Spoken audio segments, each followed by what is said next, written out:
All right, guys, you're listening to Down the Rabbit Hole podcast. We're going into it already. You're listening to me, Luis, for the millionth time, actually. Surprisingly, we're almost coming to an end for the year, which is pretty interesting as far as this year being super different. I feel like I took a long break in the summertime. Most people don't know that I was a whore and I had a kid. At least if you don't know, now you know. And I say that very nicely, that I'm the whore. Most people don't know my life. We're all whores. Right. No, most people don't know my personal life like that. So I try to keep very personal. I keep the podcast and then like my personal life pretty private. Just because I know there's a couple people out there who like love to know my dirty laundry. Yeah. And as far as dirty laundry, like I had kids, bro. Like there's nothing dirtier than that. Exactly. They just got nothing better to do though. And exactly. So, and the format is basically every year is a new season, right? Mm-hmm.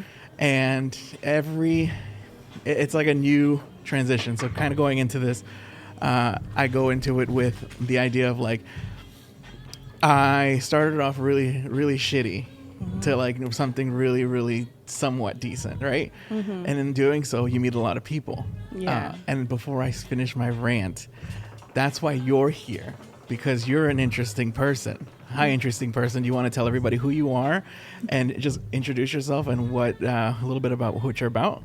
Yeah. My name is Shaina. Last name is Reyes. Previous name was Kuykendall Johnson. I served in the military. So I grew up, kind of having a little bit more of a difficult life and decided to join the military, Army National Guard at 17. I served from 2008 to 2014, and in between my service, I was very close to death. So first and foremost, thank you for your service. That's being a teenager and just still new to the world, and then deciding to like make that big decision. Thank you. How do you come to that? I guess I can't wrap my head around that, because I was a young teenager once too, mm-hmm. and that was an option for me, but I chose otherwise. I didn't want to do that, and I have my reasons, but your life was a lot different. What made you say, this is how I want to enlist, and what makes you want to like It's real interesting you asked that, because like I literally never ever had whatsoever even a seed in my plan of what I thought I wanted to do when I grew up to join the military. To be honest, I was a little hippie kid. I would go to all those like Portland and like the Salem little like community gatherings where they have all like the hippie stuff you can buy, and I would put little gems on my like forehead, and I just thought it was like the coolest thing. Like this is Salem, Mm-hmm. We have a metaphysical shop down in downtown Salem at the time. I don't know if you guys remember, but it was like a little witchy kind of little shop, but also very hippie, and she had like fairies and stuff. So that was kind of my style when I was a kid growing up. I always wanted to be like a veterinarian or... Were you always from Salem? Mm-hmm, pretty much. I was born out in Idaho, but go Spuds, by the way. And but I wasn't like, I didn't live there. I was there like every year for like a summertime or whatever, but I didn't live there. So I lived out here in Salem. That's so funny you mentioned like Idaho. Mm-hmm. I have a huge fascination with Idahoans. Yeah. And I think it's because I feel like I coined that. Anyway, Idahoans. And because I have a friend, Emma, she's from Idaho. She visited her family this weekend. And jokingly on Friday last week, I said, can you bring me a potato? Just an authentic potato. Just exactly. Dead ass. This girl, she does. Because it's so boring out there. 8 a.m, she drops a little potato in my desk, and she's like, an authentic golden spud. And I was like, holy shit, it's a perfect little potato. Oh, that's awesome. It's like, I felt so happy. I was like a potato holding a potato. It was great. It was really cool. So I was like, how do I cook this thing? And that's kind of my thing that I'm going to do this weekend, is just like make a little dish with the perfect Idaho potato. So it's just funny you mentioned you're from Idaho, because I'm so fascinated with Idaho culture. Yeah, it's fun. I'm like from the northern part of Idaho, up at the top of the boot, as they call it. Uh-huh. So yeah, we got a little bit of howdy doody kind of characteristic to us, honestly. But that's the thing. It's funny how you like you come from howdy doody, but you don't give off howdy doody. You know what I mean? Well, Especially coming from like a very witchy place. Well, I guess that's what happens when you grow up in Oregon, in Salem specifically. Like, but it does come out when I'm with my military friends, my battle buddies. It does come out. I get a little twang. I sound like I'm from Texas almost. That's just Idaho style. Like, we have that kind of southern accent sometimes, but we don't even know why. Right. Like, I don't know. But I want to go real quick. I want to go. I love this Idaho talk. Don't get me started because this is a whole podcast on Idaho. I'll keep going. But I do want to start with your childhood really quick because you said you didn't have any interest. Do you have family members enlisted? Well, I had my stepdad that my mom ended up married. That was her second husband. Was his name George? No. Every stepdad is Steve or George. I swear to God. Not in this community I'm from. Every dad is like Dave. Everybody has the name Dave. Dave's a good one too. Dave is a good one. Yep. So he served and retired in the Navy Corps, and I guess he was just. I always had daddy issues, right? So he was just one of the few. Fucking same. He was one of the few I could actually sit down, have a mature conversation with a man and be like, look, this is what I'm struggling with. This is what I need help with. And he would be there for me. He was always the one man that I could look up to and actually view as a family member in a positive way that won't lead me into the wrong direction. My biological father, he was on drugs. He really fucked up his life when he decided heroin addict. What and I'm really curious, what are you ethnically? You have a very I'm Hispanic. Okay, you have a very I'm Mexican from because you have so much stuff going on. Yeah. It's like I can't pinpoint where you're at right now. I know. Do you get that a lot? Yeah, I do. I actually do because it's like my family comes first, you know? Mm-hmm. So I get a little bit in a daze or haze, I should say, because I just I'm the type of person, I'm a caregiver at heart, you know? That's why, when I was younger, I wanted to be a better veterinarian. Okay. Or I wanted to, work as a nurse or something, within the medical field where I'm helping others.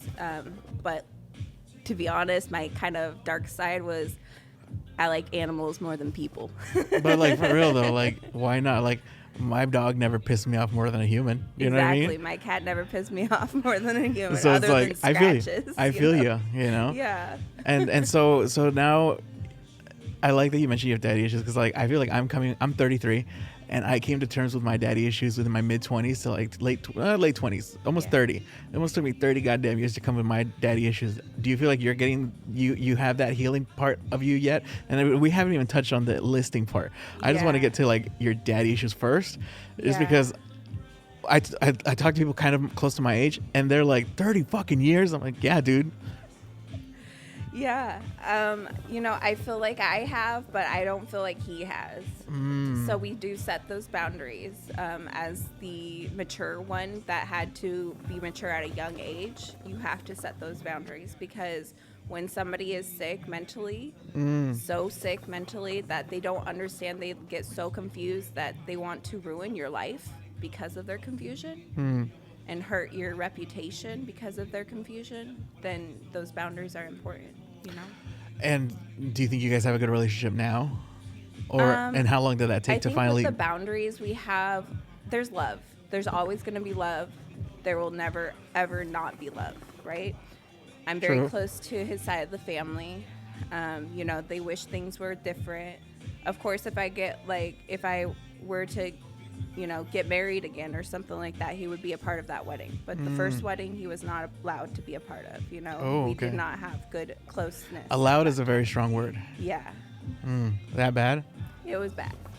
Yeah. And you do have kiddos.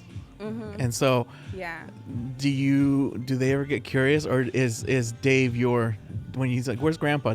Is Dave the one you go to, or do you always... Yeah, he's usually the one I go to. When you explain to your kiddos. But things have kind of God's in charge when it comes to healing. So no matter where I am in life, you know, things will change.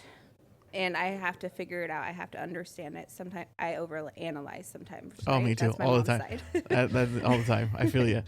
So yeah, I just like, you know, right now, actually my biological father is more there and open in communication and fluid in communication than my stepfather. And like he's there, like I can call him and I can talk to him. He's there for me, but he's not like, hey, I'm on my way. I'm right here with you. Where my biological father is more like that right now. So he's been reaching out. He's probably in the process of his amends, is how I instantly think. But that's just me also still healing a little bit. Yeah. No, and I think and as far as like coming to terms, I feel like I'm still healing too. Yeah. But like, we're always but yeah, and I feel like my kids, they go to Grandpa George. You know what I mean? Grandpa Yeah. George. That's who the main dad. Like, I love my dad. He's cool. We have a better relationship now. But it's always Grandpa George, right? Because he's the one that is here. Yeah. And I guess it's always fascinating to hear like, fuck, I'm not the only one with childhood traumas, you know? So it's pretty cool, but it's not really cool knowing that there's more people out there like us, right? And so you grew up with your stepdad. He's there doing doing his thing. He is military. Right. Does he act like it? Was he very strict on you, or because first, you were? But my mom is like, she's bossy. She's like, I'm in charge of everything. Fair. So she's kind of like, you know, I'm gonna be like, you know, the high commander over you when it comes to my kids. So yeah, he was there. We had our ins and outs, but nothing like terrible, you know. So. You went to school here too? You went to school here too? Yeah, South Salem. Oh, okay. Go Okay. Saxons. Okay. And I went to McNary, so it was a little different. Yes, I went there for in between, like for I think half a year or something like that. Oh yeah. My homie was Malik. I don't know if you know him, Malik Ringo.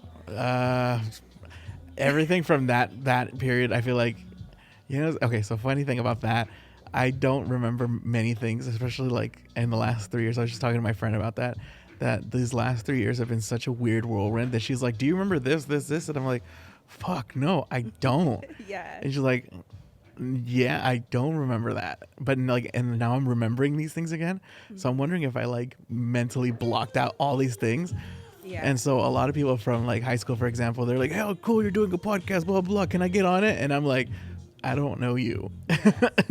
But like, not like to be an asshole, I just don't remember. Yeah. I mean, I don't know, like,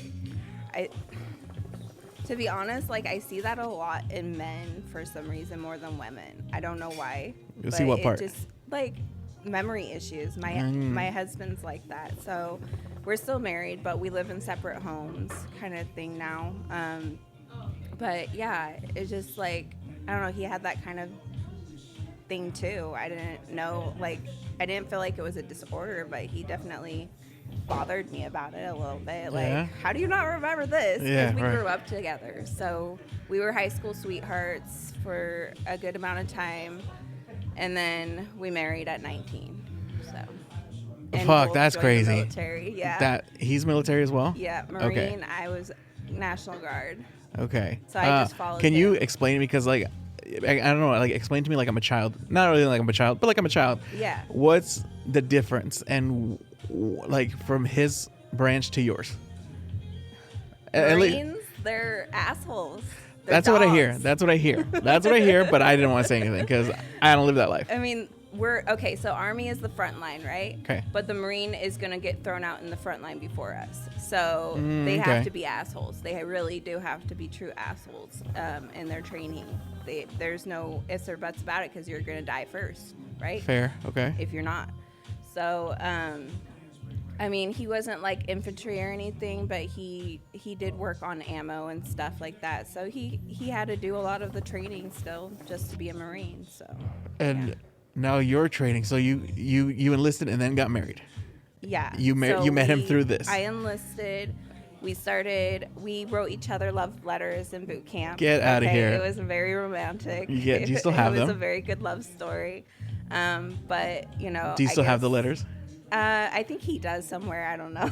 No, only because like I hear stories of just like it just reminds me of very like World War II-y, right? Or writing people letters, you know. I obsessed over Sandy. That's what I'm talking. Yes. Yeah. Okay. Grease. Okay. Yeah, That was my obsession every day. Like I come home from school, I watch Grease and some other Broadway movies. You know, I just love to sing, and I like low key. I'm a singer, like at home and dancer, but Girl, I will not go too. out in public. No, I'm a singer too. I always said that when God made me, He was like, "I'm gonna make the perfect human being," and that this is me, and He's making the perfect human being. He's like, and the angels are putting me together, and then God goes, "All right, ship this one out," and He goes, "Whoa, did you put vocal cords in this one?" And then the angel goes, "Oh fuck." Yeah. And then there goes ships me out. Like I love it at heart. Like if I could be a singer, I could. Yeah. I can't do it for shit. Yeah, exactly. You know what I'm saying? And so somewhere in there, someone got my vocal cords. Yeah. You know what I mean? Yeah. But I feel like I should be a singer. Yeah. That's awesome. And so I just think it's crazy. How do you meet when you're different branches like that? Like where do you meet somebody like that? Well, especially someone to be your person. Yeah. I have trouble finding my person, and I was out here in the streets, and you found someone in a different branch. How does that happen? Well, like I said, we've known each other since 6th grade, right? Okay. So I met him. Do you believe in love at first sight? I love used to. at first glance? I used to. Yeah. You know what I mean? Me too. So I saw his beautiful blue eyes and his beautiful dark hair and his beautiful white skin. So he's a babe is what you're saying. Oh, he was a fucking babe. Like 6th grade, I should not have these hormones, right? Everyone wanted him. He was the cutest boy in school. But I was the shy one. I was the kind of like outsider, I felt like, when I was, because I went to like a very Christian organized charter school for middle school, which was cool because it helped me like with all my like college credit and stuff that I needed. But it wasn't like I wasn't raised in a Christian community. My mom did not raise me any religion. She was brought up Jehovah's Witness. Wild. Hardcore I love Jehovah's. Witness. They're so wild. Yeah. They're the second favorite next to Mormons. But if you talk to my mom, it would be the opposite. How so? She does not love it. Really? She got in very big trouble for being a Jehovah's Witness. She, like for example, they were on the bus just having a fun time. She was one of the girls that flashed, you know, and she just got instantly criticized. Her whole family Your was mom shamed. sounds so cool right now. Yeah. So my mom's pretty cool.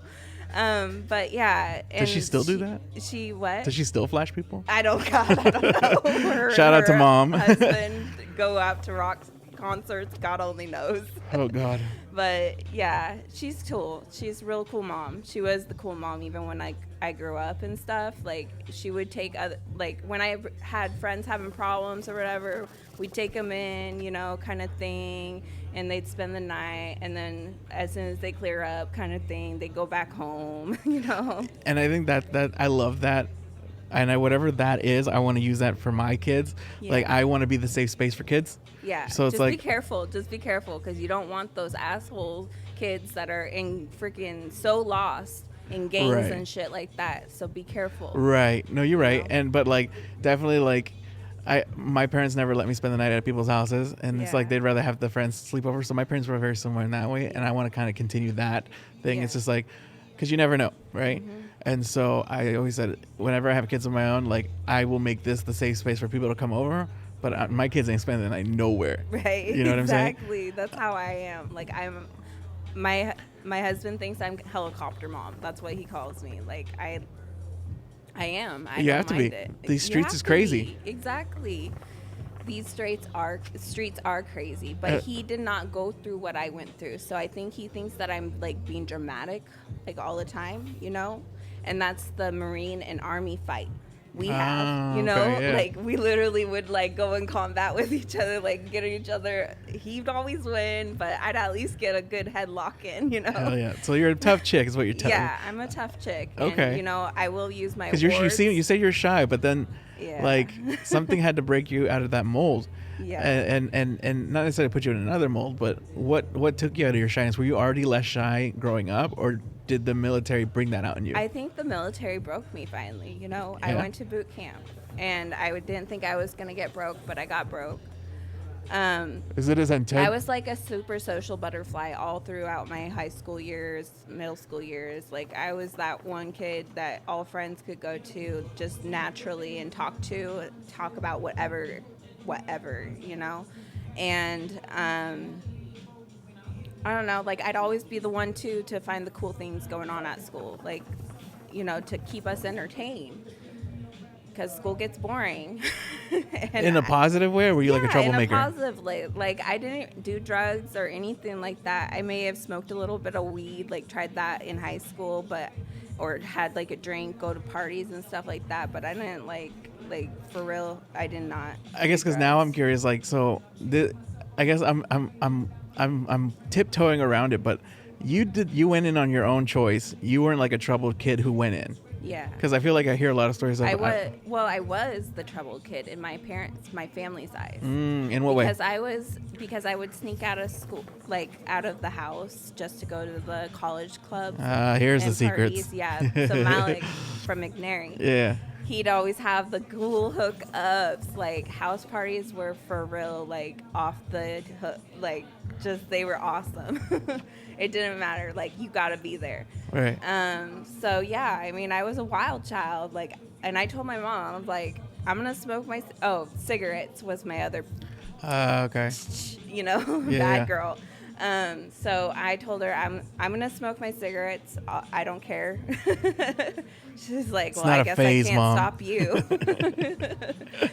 Yep. And then, and so I got away with smoking my cigarettes, but the one thing she did not like from me was sneaking out of the house, and she would have like a lot of panic about that and stuff. So, so it kind of just got like to a heated moment to where like no one really thought I was gonna graduate high school because I was getting behind in my grades in high school. I'm like, whatever, let it go. I'll make it up because I made up for it all anyways in middle school. Right. I got like extra college credit. I could graduate. You were a little cocky, weren't you, on that? Oh, hell yeah, I was cocky.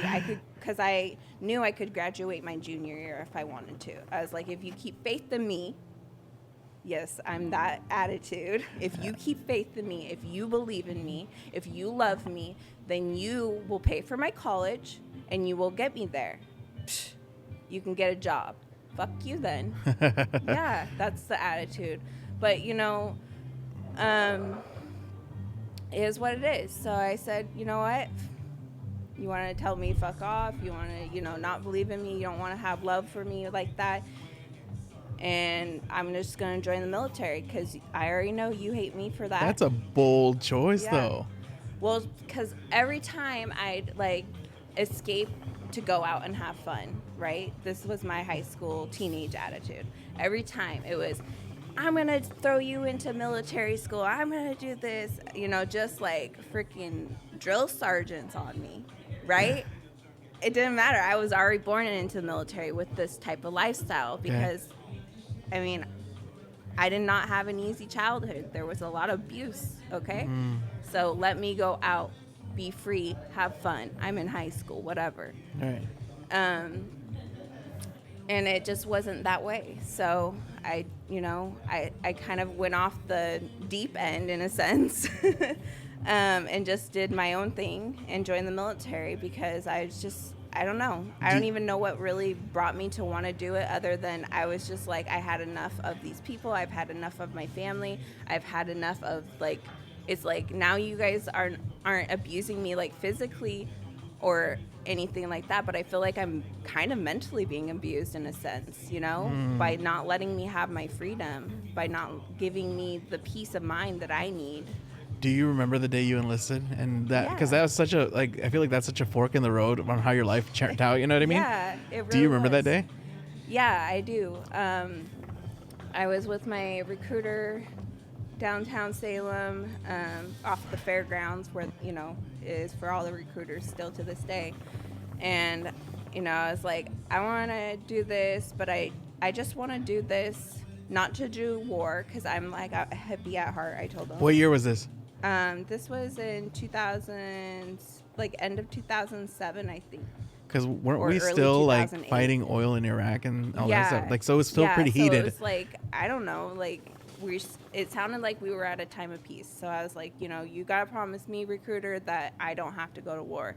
Because that's not what I'm joining this for. I'm joining the military to show, to have my freedom, to have a good amount of money, to make an income, because I'm a classy girl. I like my fancy things.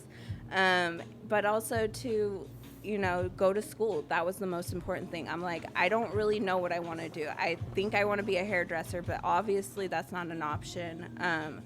I definitely want to help people. I don't want to be a veterinarian anymore at this time, because I find out, 8 years, and I'm like, 8 years for what kind of income? Are you fucking kidding me?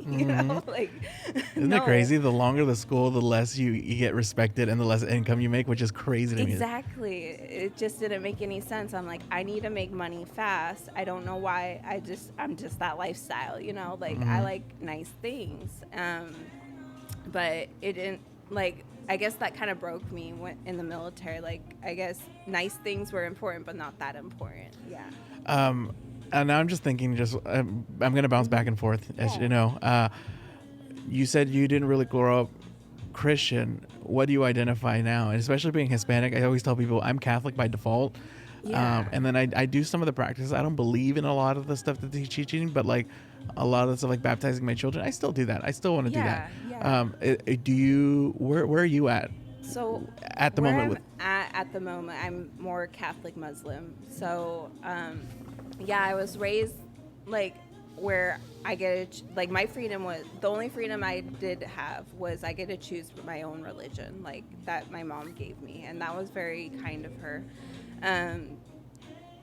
The nice thing about that is, I made a lot of friends, and I'd go to different sort of churches, all different kinds of Christian churches, mostly because I like the singing, I like the dancing.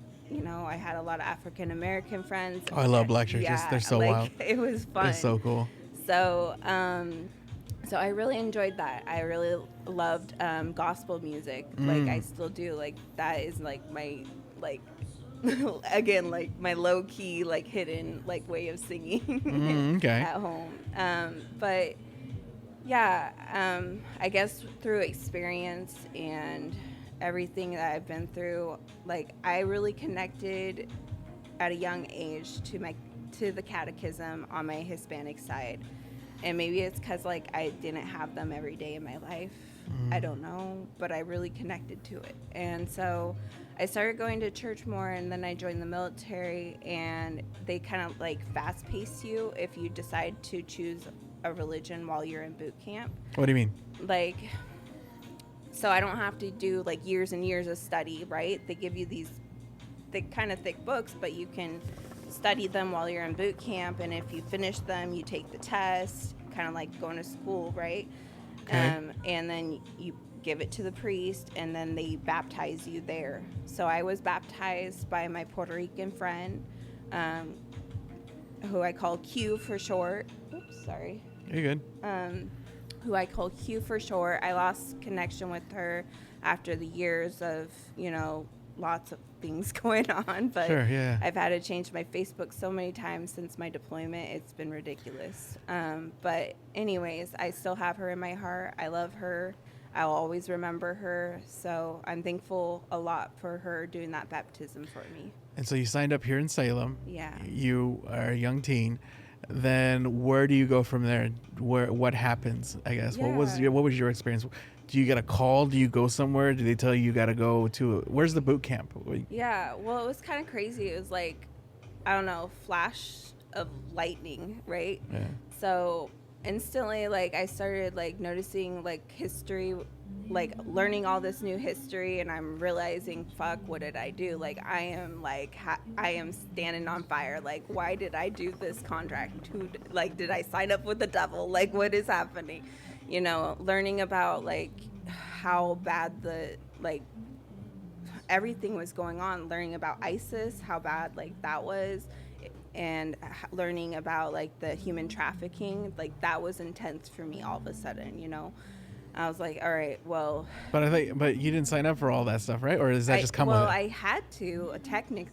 They say, okay, so the recruiter says, yeah, of course, like we'll give you a choice in a sense, but once you sign your contract, you really don't get a choice. So like, it's your responsibility too to find those loopholes to kind of shield yourself from these type of connections. And if you can do that, that's great. That's part of wonderful part of serving America's country. You can have a beautiful experience and get to travel the world for some, or you can have it hard and go through war for others. So so that's kind of just, I guess, that maturity level that you instantly hit once you sign that contract. That's almost scary, wasn't it? It is scary. I know. I'm just thinking of like at that age, and I I feel like I was not mentally ready for the world, and I feel like I'm still not. But like now, you are enlisted to somebody else. You're. Yeah. I don't want to like respectfully. You sound like you're like someone's property now. You're the government's property. You're a number at this point. And how old were you when you signed up again? 17. 17, and then you go to boot camp. How long is that process? The whole process of just boot camp to actual. A little bit longer. So I signed up as MP, and then which stands for military police. Got it. So I signed up for military police. I did the training, all that training, but I had like an injury in between, a small minor injury, just like I kind of rolled my ankle kind of thing. So I had to do a little PT type of thing, and which wasn't a problem. But anyways, so that held me back a little bit, but I finished it. But in between that, do they keep you in there or to heal, or do you like take time off and go home? Well, so you can have, some people do get the luxury of going R&R, where you can go home to heal, but they did not give me the luxury. My drill sergeant stopped me from that, even though I requested it. So throughout that process of healing in boot camp and not getting to go home, when my grandpa had just passed, right? And I looked up to him a lot. So I didn't get to be a part of his funeral or memorial or That's any of shitty. that. I'm sorry. Yeah, no, it's okay. I'm okay about it, but it just sucked at that time. So I was getting really depressed and trying to heal from this ankle roll. So I talked to like one of the doctors there, and I was just like, I love MP work and everything, but I think I might need something easier. And I know because I'm National Guard, I have a secondary MOS that you guys are allowed to give me if I want to train in this. And so I used that in my contract to finish up my AIT with MP work. And then I instantly was sent to 88 mic training, and that is truck driving. So that gave me the opportunity to have an easier career so I can have an easier time going to college. Does that make sense? So you are a truck driver? Yes. Okay. So now I become a truck driver. At what age was this? Around that same I think I turned 18 by then. That was quick. In a whole year, you got enlisted, you had an injury, and now you're a truck driver for the military. Yeah. So 17, I joined. I did my drills throughout high school. I decided instead of graduating my junior year, I'll do some college with my National Guard. So that was the point of that. And then once I graduate from high school, I have to go instantly to boot camp. And then through that transition, it was just like, one thing after another. You just go. They fly you into life, right? And when you're a truck driver for the military, what does that involve? And are you still in Oregon? I don't know. It's just driving. But you're driving like the convoy, like they're we're vehicle? trained to drive the convoy. We're definitely trained. Like, the cool part about like having the MP now and the truck driving is now I can learn how to do gun trucks like more officially. Like, this is going to up my career, right? So, that was like the cool thing, like fast pacing into my E6 or E5, like some sort of sergeant was like my kind of goal. Can you explain the E6 and E5 to me? Yeah, it's just they're leaders, but we're not they're enlisted leaders, right? So There's they're like different not, levels like, of ranking. lieutenants. So commanders are always going to be brass, right? Okay. So people in charge of the company, they are more of like the people that go to college already, and then they will be in charge of like the whole unit in different aspects, right? So commander, headquarters, they're doing all the paperwork, right? We call them the paper pushers. Okay, got it. We're the real soldiers, right? Right. The enlisted is the real soldier. So as an enlisted, you lead, and you have to have an education, but you don't actually have to be smart. You can be dumb as rocks. Fair. Okay. Okay. Fair. At least, that's kind of the pressure, the fun pressure that we go back and forth between like enlisted and brass, right? So yeah, that's just, that was, what was the question again? No, because that's good. I like that you keep going in your on your thing, because that's kind of the point. Is I don't understand the ranking system, and so it's very interesting to know in such a short period of time you kind of went from just a normal civilian, just a teenager, to just like, okay, now you're like moving up quickly. It seems quickly. Yeah. And you haven't even gotten with your dude yet. Yeah. So you're doing all this pre-marriage. For real. Because that's a whole nother commitment, right? Yeah. I think we're like at 18. Where does your husband come into this? With the just letters like, writing back and forth. Yeah, we're in boot camp. I call, and he's like at home going fishing with my dad, my stepdad, who was in the Navy, and getting ready to go, Marines boot camp and all that stuff. Did you encourage him to get in, or was he already planning on it? I don't, it was weird. Like, I encouraged myself to join the National Guard, and then all of a sudden I heard that he was joining the Marines. I was like, are you trying to like follow me, like be better than me? What's up with this? I don't know, because we weren't like dating anymore at that time. We kind of were on and off. Like he was my first like everything, right? Mm-hmm. So he was just like, the love of my life in my world, but I also like wanted to experience, to go out, have fun and stuff like that. So we were on and off kind of thing.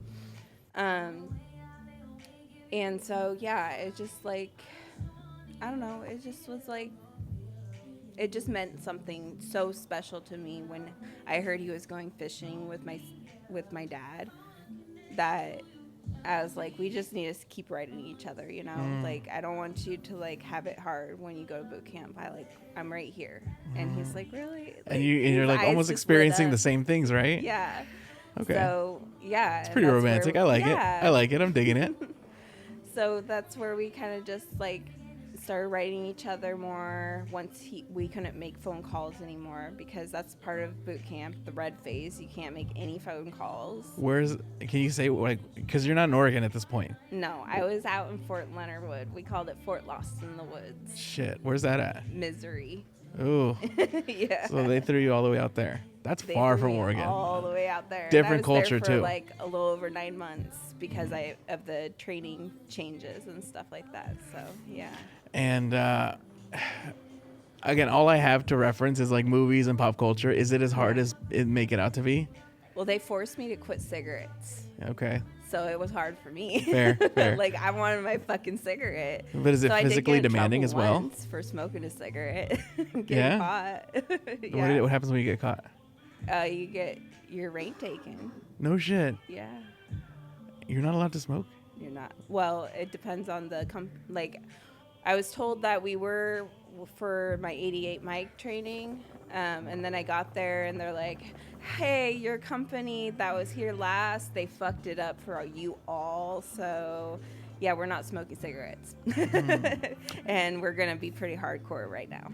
Yeah. Okay. So that was kind of like, I guess, reflecting back 2020, or you got 2020 vision when you look back, right? Like that old saying, but reflecting back, like, it like made sense. Okay, there is war.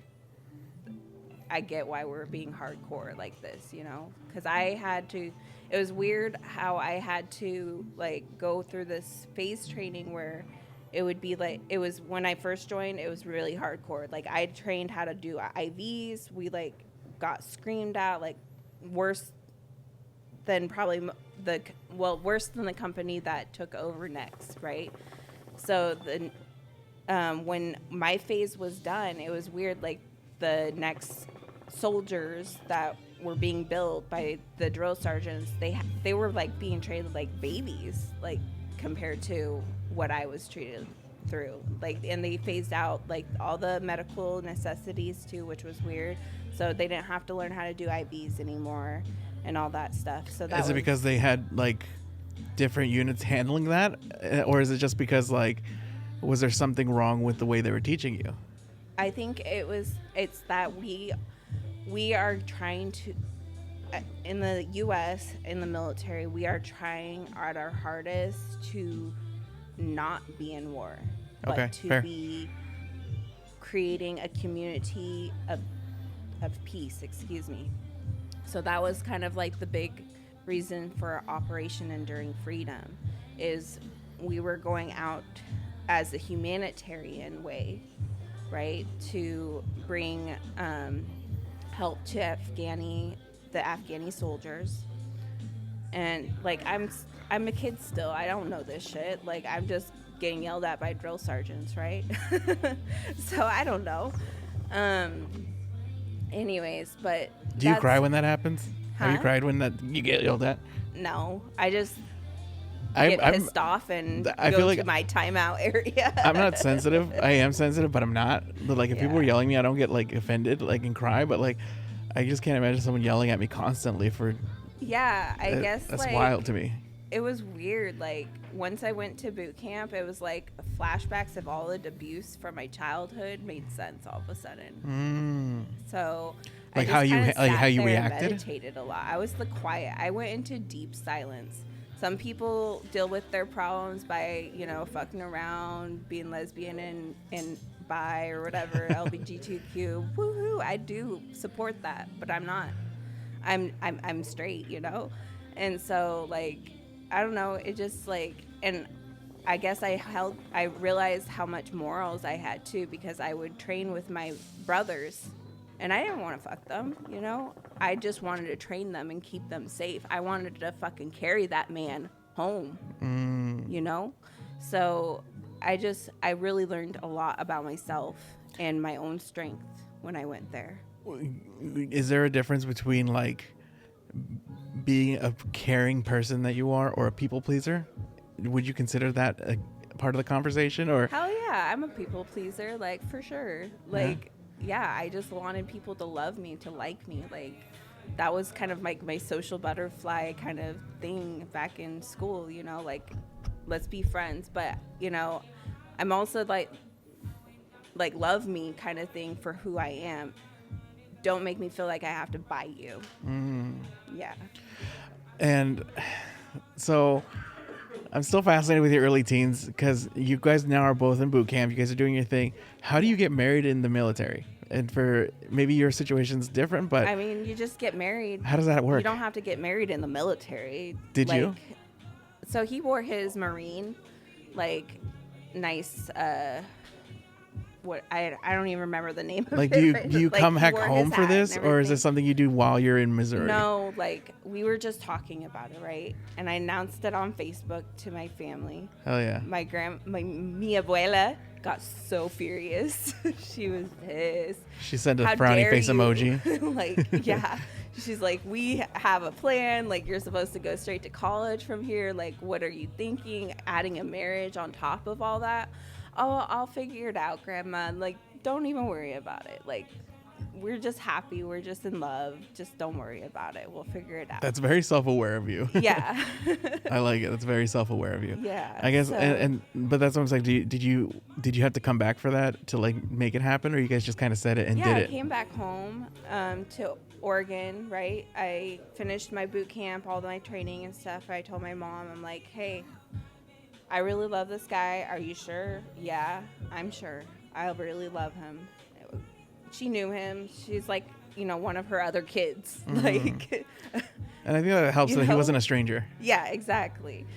So it was just like, all right, we can make this happen. You guys really love each other. She had like serious conversation with him. You better make sure she's taken care of. You better make sure she goes to college. You better make sure of this and that. Like, don't be like trying to make too many babies. Don't be doing this. Don't be doing that.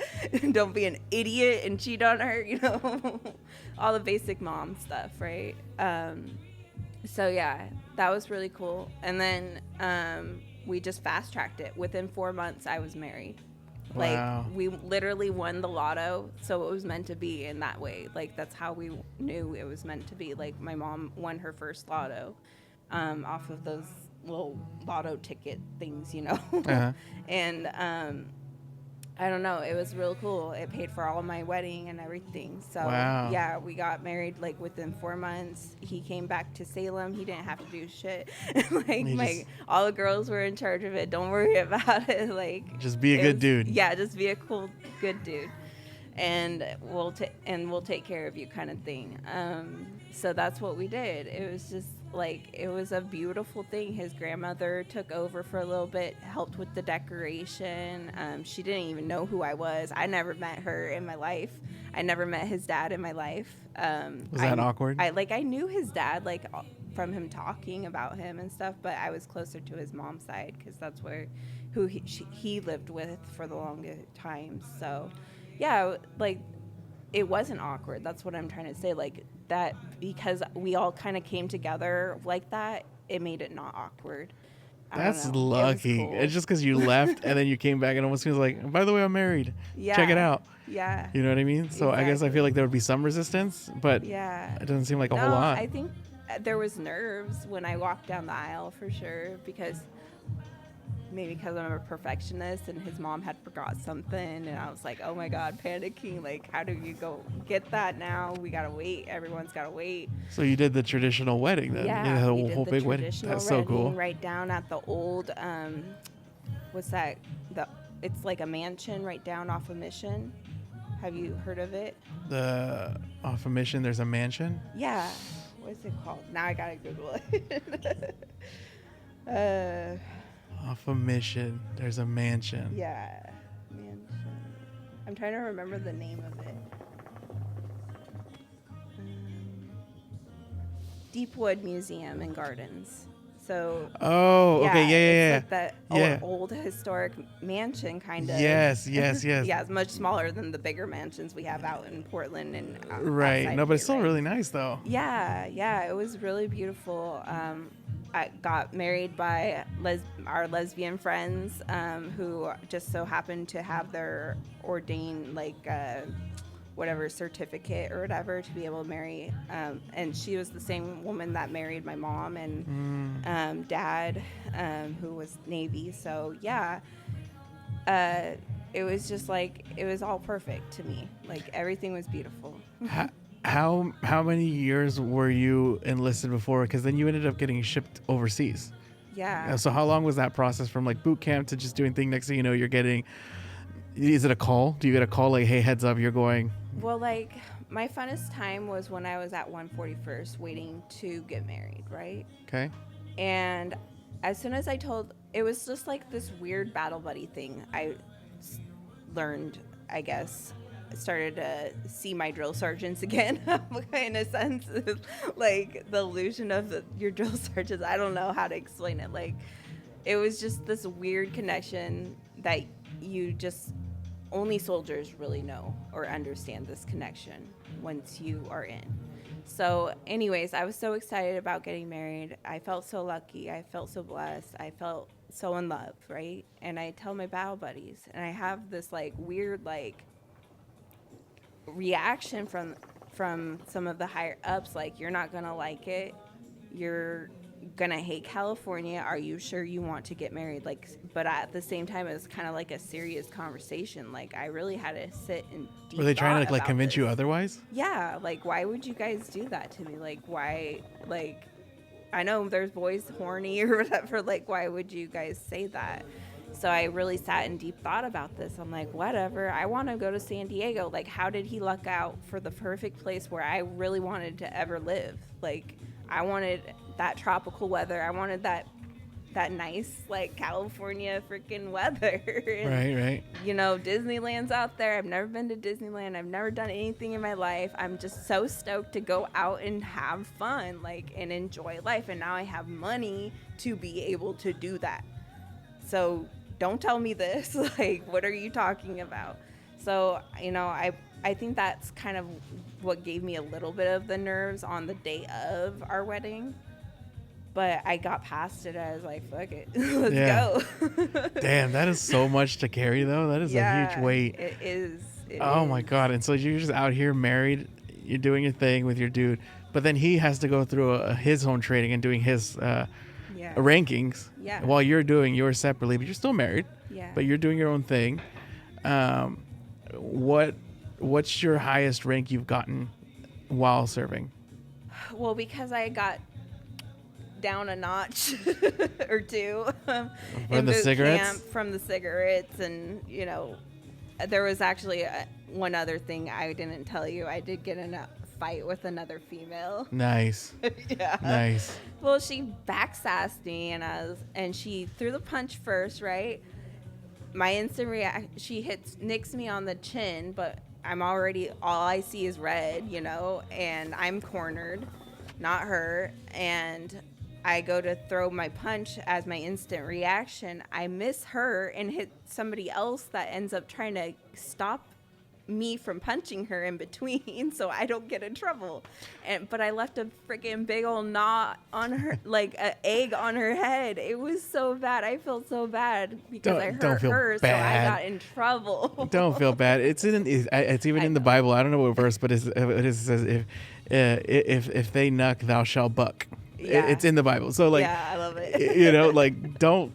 They threw the first punch. You gotta react. Yeah, exactly. But it sucks that you kind of got reprimanded for that. Yeah, it does. But whatever, you know. So because of that, I kind of was like stuck at E3 for quite a while, and then I joined. You know, I moved from California, Oregon.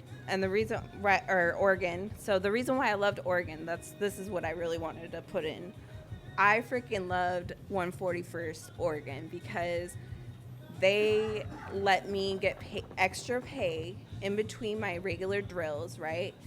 By going out to all the race car tracks out in Hermiston and all that area, Portland. So I got to do the parade downtown in Portland also, but the NASCAR was fucking awesome. Like, that was my most favorite part of the whole service. Like, this is why I joined, right? Right. So I just love that. And then I got to meet, like, you know, the Japanese race car drivers and stuff, where they take apart like all these cheap little like Hondas and Toyotas and they make their own race cars and stuff like that. That's like, so dope. That show was dope. Like, that's what I love cars, like mechanically. For some reason, even when I was like young, I always had this little like tinkering piece of me. Like, I would take shit apart and get in trouble from my mom because I would take shit apart and try and put it back together. But some things, you know, didn't get put back together. Right, so right. like, yeah,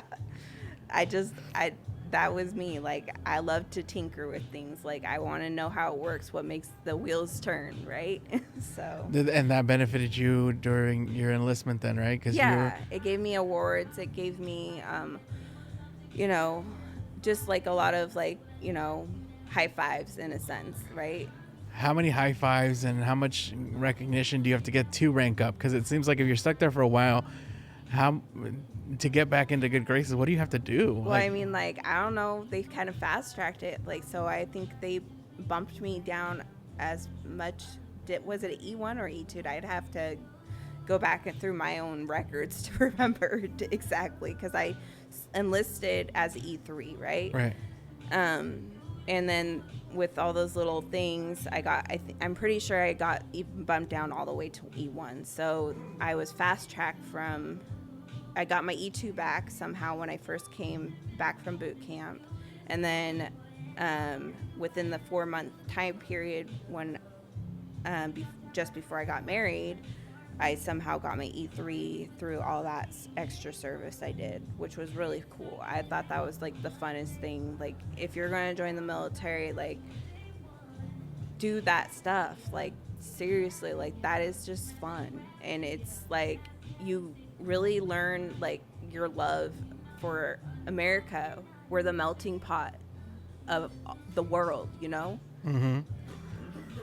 We are what started like community for all cultures. So that's why Operation Enduring Freedom was like so, it meant a lot to me. And we'll kind of, you know, understand that a little bit more as we get into like why I like the deployment part of that stuff. So how I guess that's where I kind of what I'm leaning towards is, so you're having all this fun, but you finish boot camp. What comes after that? Yeah, so we're having all this fun. I get married. I get pushed out to California. I get sent to one unit. I'm having a little bit of struggle trying to like figure out what to do for college or how to get in, like, because they are literally overpopulated out there. So like I tried the closest community college and I couldn't get all the classes I needed, so I pushed that to the side. Went to MA, just was like, all right, I'll just do the MA, something easy and fast, whatever. And then I got pulled out of that because they send a letter out, mandatory deployment. It doesn't matter whether, you know, you want to go or not, you're going. And that's a letter or a phone call? Email. Email. And briefly, what does that email say? Yeah, so that email basically, is it a scary? Yeah, that's what it said. Like, to summarize it, is mandatory. I first got an email saying that, hey, we're gonna need somebody or volunteers, basically, whoever wants to go,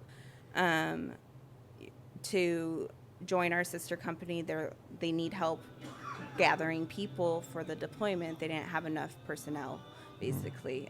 So you didn't volunteer, did you? I didn't. I was like, I'm still going to school. I don't think so. But, you know, I thought about it, kind of thing. And then they send out a mass email. Oh, just kidding. No one can be. There is no volunteer option. It's mandatory now. Hypothetically, if you were just to like hit spam button on that and you didn't, No, what would happen? That would be AWOL. Yeah, like, I would okay. be fucked up. Okay. I would have fucked up my whole military career contract. I could have gone to jail, to Fuck. be honest. If I fucked, They are dead ass serious about this. If I fucked that up, I could have gone to military jail, which I hear, you know, is way worse than than state jail. What year was this that you got that email? This was in, what year was it? 2010. So soon after I got just married. So I think this was like towards the end of 2010 though. And then we started our training in January, or like at the first months of, like, I think we went to like hear about everything in January, how this is going to work out. And then we actually start the training in spring. And then we're deployed August 15th, 2011. Shit. Where are you deployed to? We're deployed out to, well, at first we were like getting all these like weird, you know, we're going to actually be here. We're going to be there. That's just, you know, military. That's how you play the game. Thank God for a biggie, right?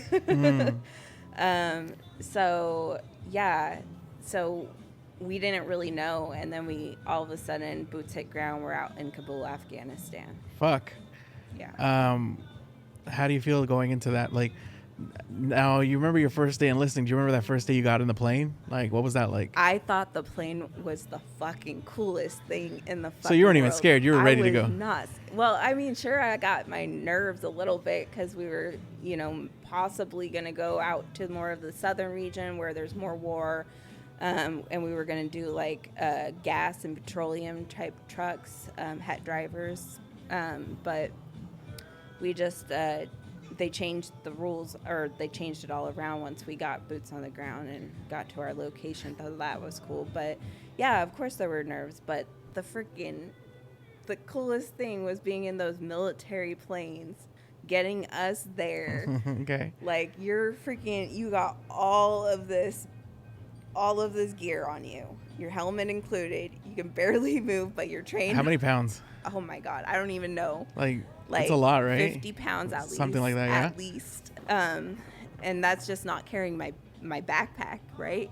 My backpack that has all of my shit to keep me alive. That's stressful alone, just and honestly. my gun. That's stressful as fuck. Okay. So I don't know, like it was a lot to carry, but carry all that stuff in. Gotta find a place to put it. Put the backpack underneath your legs. You freaking you always have your gun on you no matter what. It's always pointing down. You can never point it at another person. You're trained very seriously. You got all your bullets sitting in your pockets, right? On your chest and everywhere. On your sides, whatever. Got your knives. You got everything. Everything you need just before you get there. And you're in these it's the real deal. Like, it's happening. It's the real deal. It's happening. And so you said when you touched ground, they changed on you. What was your job once you got over there? Well, that's when we, got there and we found out we were taking over a unit that, they were still serving Operation Enduring Freedom, that they had, they were having a difficult time keeping up with the mission, because the Afghanis were trying to sell like heroin, like real bad. Like, it was bad. Like, heroin, drugs, and stuff was severely bad out there. There was a lot of prostitution as well. We had to be aware of with that it was in the community of the Muslim community downtown and stuff, and they were trying to throw all of that onto us. Like, are you policing all these things happening? We're kind of starting to I'm starting to get into my 31 Bravo character a little bit, but I'm at 88 Mike, right? Which means I am going to, my first job is going to be a truck commander. So a truck commander is the person that sits in the passenger seat. They take a cord of the comms. They keep the convoy in alignment at the correct distance, at the correct staggering. And they are to, depending on what truck you're assigned to, you are to, what I was assigned to at first when I first got there, which was basically what are they called? What are those people called on the airplanes? The flight attendants and type thing, yeah, but for stewardess. buses, right? Stewardess? Yeah. So basically I'm a trained soldier to, do all this stuff for my truck, but I'm also a stewardess for people that we're going to be shipping from base to base, and bringing them on. Hey, welcome to blah, blah, blah. We're 756 Transportation Company, blah, blah, blah. Please take a seat, enjoy the ride. We'll be stopping here, there, and make sure you get out at your destination kind of thing. And so that was pretty cool. That was the Rhino bus that I was assigned to in the beginning. So, but the 31 Bravo part is more like that. You always have to have your eyes open, be vigilant. Constant vigilance is important, because if you're not vigilant, we're going to get fucked up.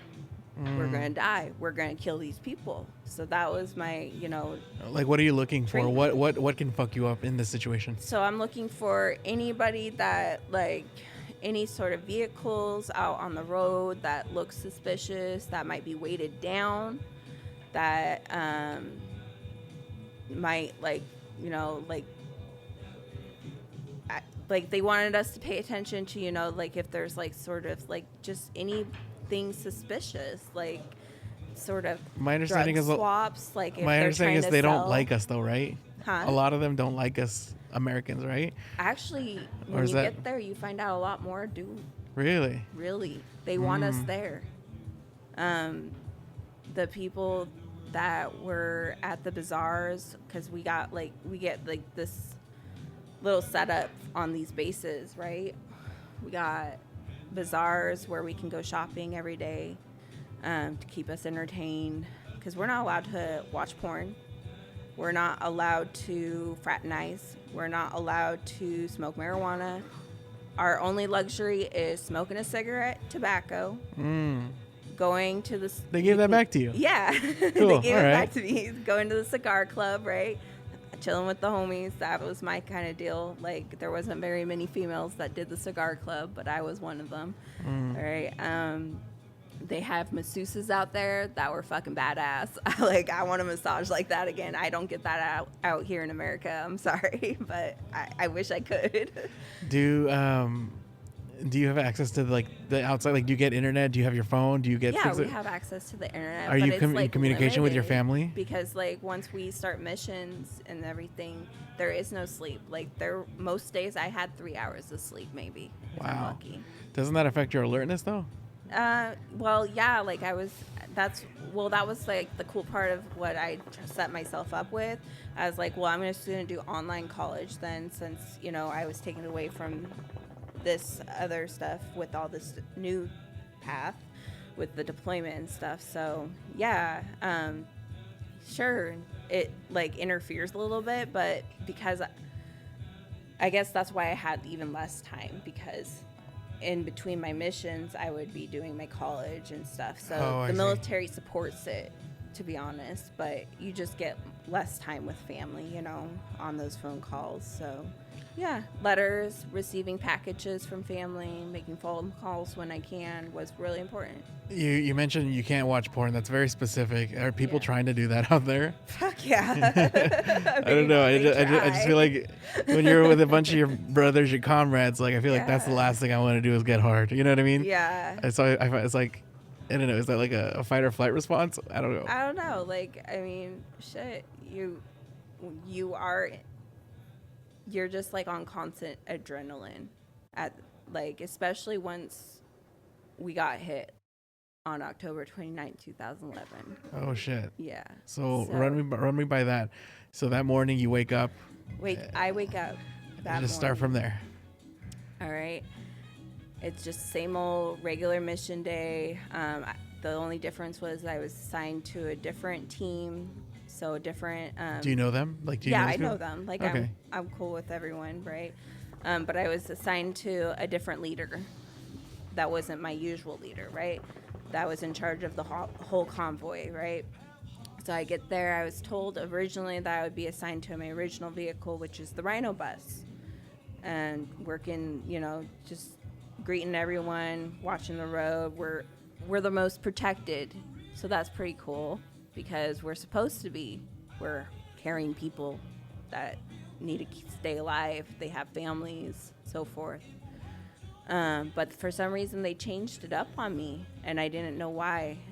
It was weird. Like, I was smoking my cigarette. I was asking one of my NCOs, what's taking so goddamn long? By this time, I had already gotten my E4, right? So I'm not just like an E3, like private, just like, you know, in charge of a truck. Like, I got my rank right back. So what's going on? I talked to the NCO about smoking my cigarette. He comes up to me. He's like, "Are you in like a complete stop in the city, or are you like out in the middle of nowhere?" We're like in our base. In a base, okay. Safe locations of our base, right? And I just, like I said, like I'm kind of the quiet one at this point. I socialize, but I'm more to myself anymore. Did you feel something weird was going on? Yeah, like I felt like something weird was going on. He started talking to me about like just, you know, we were having a regular conversation, which made it not weird. Just before this, right? So before the changes, he was talking about how he had just sent out a whole bunch of gifts to all of his kids and how many kids he has. So I was like, dude, you just like thumping her like every day, like what the fuck is happening? Like, why you got so many kids? Like, you crazy. But yeah, I just like started feeling like something was weird, something was up. I don't know, like what's going on. Are we still in the morning right now? Find out there was just like, you know, a change in don't be alarmed, don't worry. There's just like a change in direction, like of who's going to be assigned as TC to truck, and they reassign me from the personnel and greeting everyone to the luggage. And I was like, what's up with this? And it was like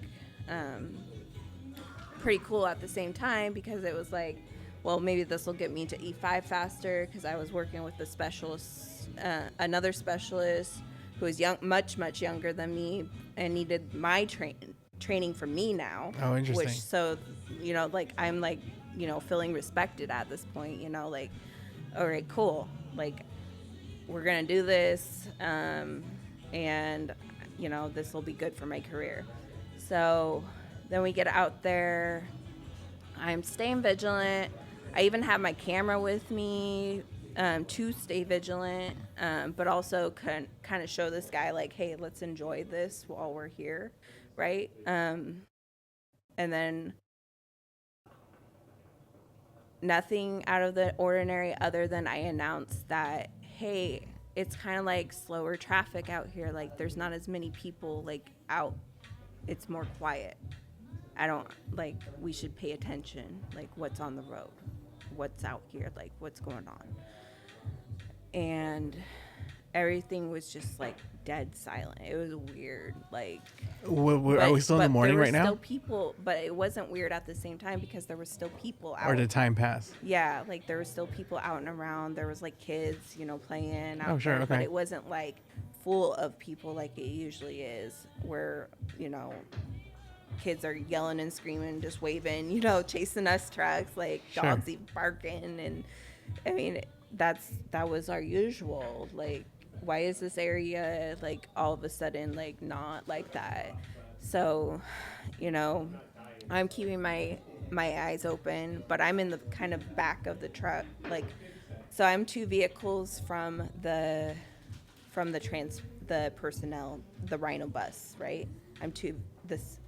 And we're scattered, right? So there's the Rhino bus, or there's the gun truck, Rhino bus, another gun truck to the right, me with no gunner, right? Just us carrying baggage, and then another gun, and then a few more gun trucks behind us, right? Okay. So we're all scattered, and I'm more close to the Rhino side because of the scattering, if that makes sense. But I'm just at a longer distance, right? Okay. Because I have a gun truck on the right side, but in between. They're keeping vigilance. The front row is keeping vigilance. And then, boom. Everything just, the Rhino truck flies. All I see is black smoke. I don't know. Like, I'm like, you're right next to it though. You're at that distance, but you're still pretty close. Passed out or something, like. Shit. But when my eyes open, somehow the gun truck that was in front, or the Rhino bus that was in front of me, was way over past me to the right side of me, almost behind me, and in flames, full of black smoke. What the fuck just happened? I know I called out IED, like, as soon as I heard the boom, I called out IED on the radio. Which right? stands for? It means, what does it stand for anymore? I don't even remember. Is that like calling for help? Yeah, it's like calling for help. IED is, what? Now I gotta Google it. That's all right. All right, off records. I already know this, right? You know this. No, I get it. But it does sound like you were calling for help, though. Yeah, it is. It's improvised explosive device is what it means. So that's how we call on the comms for help. Did somebody throw an explosive, or was a vehicle? What exploded? So that's where nothing made sense. And after the incident, we end up finding out that this explosion, there was a van that was packed with explosives. My sergeant that was ahead of the truck said, yes, I did see it, but it was not packed down. There was nothing like that looked abnormal. It just looked like a car parked off to the side. And I'm like, that is true, because I was taking pictures and I had photos of this proof, right? So there was nothing that looked like it was going to hurt us. It is looked like a regular day. It was just more quiet, not as busy as than usual, okay? And we're supposed to be sharing the road anyway, because we're supposed to be we're here for Operation Enduring Freedom. We're here to get along with the Afghanis, the community. We're not the ones training the Afghani soldiers, but are like low key, like the people that we're transporting are. They're training the Afghani soldiers to help protect their nation from the Taliban, who's constantly, charging up taxes, who will try and take over any city they can, any community they can, fuck up lives, So, yeah, it was just, it didn't make any sense. And so your Rhino truck blows up. Yeah. Or something blew up, which caused your Rhino truck to blow up. It blew up, and it was a suicide bomber. Oh, that killed okay. us. So this guy was normal looking in the car. He had some sort of button on his phone that he was able to push. Wow, that's fucking scary. Somehow we ended up finding out and God bless their souls. I don't know what Afghani friend or whatever that was part of that setup. But somehow that's why we were not able to get the intel, because it was someone that was supposed to be serving us and working with us on the base, working with our missions and so forth, and they went under us and fed information to ISIS, who actually announced they were the ones in charge of this. Touchy. How many casualties were involved in this attack? Because explosions like that don't go unnoticed. 17 in total NATO, or something like that, and then, or maybe 13 in total. I'd have to pull up the newspaper article because it's still pretty painful to talk about a little bit, but I can still talk about it, But it was a lot of NATO forces. One of our soldiers died from 756, and he was very close to everyone. He was the popular guy at school, right? And then the other guy, the guy that came up to me and told me he sent out all his packages to his kids, burnt from head to toe. Oh, shit. He survived. Thank God for our medics, but that man had to go through a lot soon after. And what happened to you? You were really close. You said you kind of passed. I just had a head injury. It didn't matter. I was young. It was weird. Like, I just instantly snapped into autopilot. Everything from my boot camp training that was hardcore and didn't make any sense, all of a sudden made sense. Was there more attacks after that, or was it just like one explosion, you guys reacting? It was one explosion. We reacted by building up protection. I was not a gun truck, so I needed to go towards a gun truck, but I had to have my gun. My truck door was jammed where I couldn't open it easily. I had shrapnel all over the front, and it was kind of like a awkward kind of sitting duck thing. I was instantly on the comms, does anyone need anything? And then I noticed my driver started pointing out, hey, there's somebody in a jacket. It's hot as fuck out. He's in a jacket. He's holding the license plate, I think, from the van that exploded, that got us. Get somebody's attention, get a gunner's attention. So I got, the gunner from the gun truck protecting us, his attention. He puts his, points his gun at the Afghani, tries to get him, we can't do warning shots because of OEF, the time of this, right? So he's just trying to communicate as best as he can to get him to relax and let go of that driver's license, because that's evidence and everything. And then I'm kind of thinking in my head, why are these MPs not putting him in arrest or doing something? What is going on? He's taking too long. Finally, I look him straight in the fucking eyes. I can't open my door, but I grabbed my gun and I said, you put that fucking license plate down. I'm trying to get the Afghani police's attention, acting like, a crazy psycho lady, right? Yeah.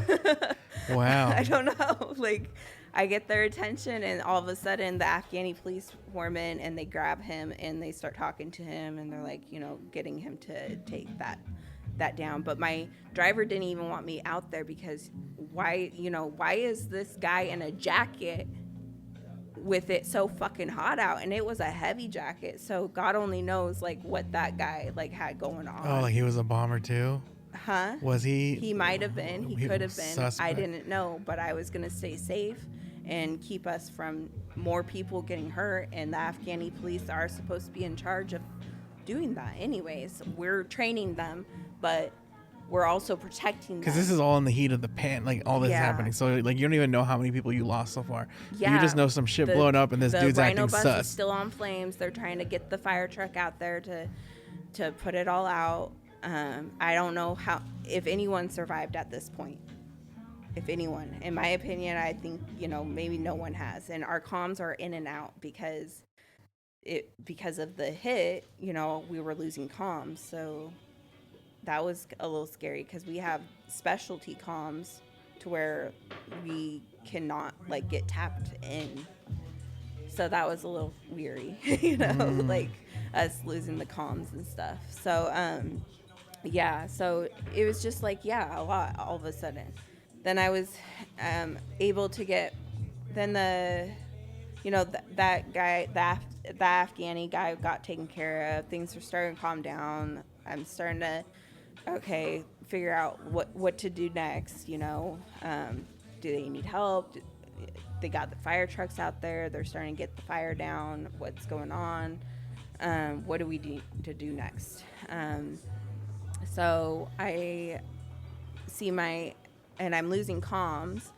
So I see my MP, one of the MP NCOs who's in charge of, protecting us and stuff, step out of his truck. I start banging on my door because I can't open it, getting his attention. He's able to unjam it by opening it from the outside, thank God. So now I kind of like have a little way to keep my gun truck door from locking me in. Mm-hmm. And he's like, I do need you. Let me find out a little bit of detail. I'll come back. He comes back. First thing he wants me to do is land the helicopters from all the way that were coming in from all the way whatever base they were coming from, and land them in I had to clear the whole road basically. Because now this is a whole thing. Calling other soldiers, telling them what to do, clean this up, go grab that gurney, go take care of that person. We need this space, for landing the helicopter. And then they decide, after all that cleanup, we're actually going to land on the base. It's a little bit safer because they saw a better, more open area on the base, which, didn't make sense for the MPs who told me what to do to land the helicopters because there are buildings and stuff, but it made sense to the pilot at that time. So that was good. So they at least had a wall to keep them safe a little bit more. I was like, well, okay, what's next? And then I start joining the medics. I find out from one of the medics that we did have one survivor, that there was, everyone else didn't survive. There was other people that, were injured too, that were Afghani kids and civilians and stuff like that. And then him and I have to start cleaning up the charred bodies. And, so I start helping him clean up the charred bodies. There was a moment of weakness where I did dry heave and have a hard time. I mean, when you mentally, what's that like? Mentally, that's crazy. All I could see was this man's junk is gone. How disrespectful, how horrible of these people to do these to loving, beautiful people just here to take care of you.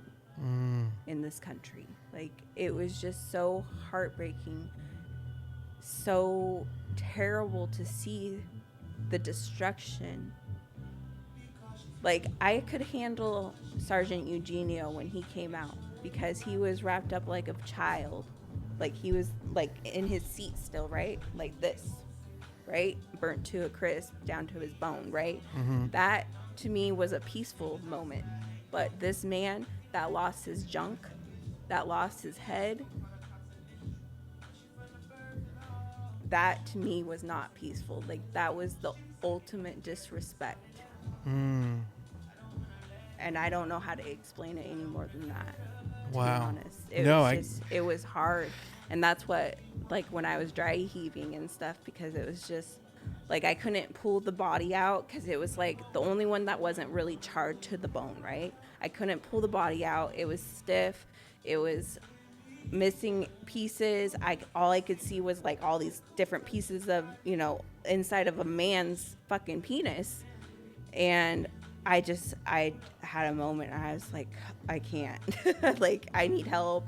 I can't get this body. And I just started dry heaving, you know. It was just hard. And one of the Afghanis came up to me, gave me water, you know, trying to keep me hydrated and stuff like that. And that was when I had a moment like, you're probably the asshole that fucking killed us. I don't know who you are. Like, just get the fuck away from me. But I know you're trying to help me. Because you don't trust nobody, you know? At this point. I don't trust anyone anymore. Yeah. At this point, you just lost all that. Yeah. After how long of the chaos and everything were you able to finally sit down and process everything? Was it like at the end of the day? How does that even work? I think it took a while. Like how long did you finally sit down? There was a lot of moments where the medic had to come to me and rehydrate, put me on IV fluid. I was like getting moments where I was puking. I was having like meltdowns, like shakes and stuff like that. I didn't know what my body was going through. I just knew that my body probably had a head injury somehow. Like, I blacked out. I was put in a concussive state somehow, and that we survived. That was all I knew. I didn't know the details of everything that happened, other than what my part in the whole process, like my part in the whole situation was. So, you know, we had to try and gather ourselves all together so we could write all these incident reports. And, you know, there was a lot to the start of, you don't even realize, like, incident reports, as like if you're a cop working the field or if you're military, whatever, like, this is so important in your career. Like, if you cannot write a good incident report, you might as well fucking say, take the badge off, take the gun off, you're done. Because it not only gives the details to the situation, but it's also the first step of your healing process. And I did not realize that until I was in it, you know? And that's when you first start talking about what happened, you know, and you try and figure out, put all the puzzle pieces back together, right? So as I'm trying to put all these puzzle pieces back together, I'm still sick as fuck, you know. I'm not feeling good. My body is, like, not liking me, doesn't know what it's going through. And it's like shock, almost. It's shock. It is complete shock. It's like having waves of shock constantly, even afterwards. It's like the same as when your body, like, drown. You know, when you drown, yeah, and you're like, I don't know, probably correct me if I'm wrong, but it sounds like, you know, when you drown and your lack of oxygen for a little bit, your body's like trying to figure out what the hell it's doing. That's like a scary feeling. For breath, for air. That's such a scary feeling. Yeah. And how long did you like keep with I'm that? just trying to process, how the fuck did I survive this? Like, why did I get changed over from my Rhino bus? I should have been that guy killed. Interesting. That was supposed to be okay. me. But yet they changed it all of a sudden at last minute. Like, it didn't make sense. Like, I just was like, what the fuck? like you feel like it was planned a little? I don't. Well, I know it sounds fucked up, but like I just planned it. Yeah, it was planned. But for some reason, I don't know, like you're not God there though. planned something. I don't know. Oh like, my God. It was weird. It was weird. Like, I don't know. Like, it was weird. But I guess that's that survival guilt that you go through and you learn about as a soldier, and you don't even realize, like, unless you actually go through it. Does this qualify you a ticket to go home, or you still have to stay there? I mean, if I probably piped up a little bit more, maybe, and like if I brought it to my leaders and was like, okay, like I gotta go home, like there's something wrong with me. But no, it was weird. Like no one really paid attention to me other than my medic. I had one close medic who I was very close to, and he was the one that would, that came to me when I needed him. For the fluid, I needed the fluid. I needed like all these sleepy like medication to help me sleep. Anxiety medication I think he also gave me. So yeah, it was just like, I don't know, like. So you're still out there. Yeah, it was kind of like weird. Like we all of a sudden our medics kind of became our like a low key, like away from the regular medical team. They just became our medics, like our personal medics. So like it's kind of like having your own doctor on call. Does that make sense? Yeah, but yeah, what warrants a Purple Heart? Like, isn't a Purple Heart for injury? Well, yeah, I was supposed to get a Purple Heart, but none of us did from that day because it was, I don't know, like we had an LT in charge. So I don't really know, like I was just like the dumb kid that didn't know shit, I was just waiting to see what's going on, and none of us got awarded a Purple Heart other than the person that died that day, Sergeant Eugenio. Oh my God. Yeah, so it was weird, like, but we all had these injuries, and we all had like the TBI, and then towards like end of the deployment we find out, starting to hear like, we're supposed to be getting a Purple Heart or something like that, but we have to like do some certain steps, and some of our leader NCOs didn't want to do it while we were out in Afghanistan because the medical, like I understood that because the medical machines that we had, like to get out in Bagram and stuff, where we have all of our, where we would get an MRI or a CT scan or something like medical like that, it was shit. It was literally shit. Like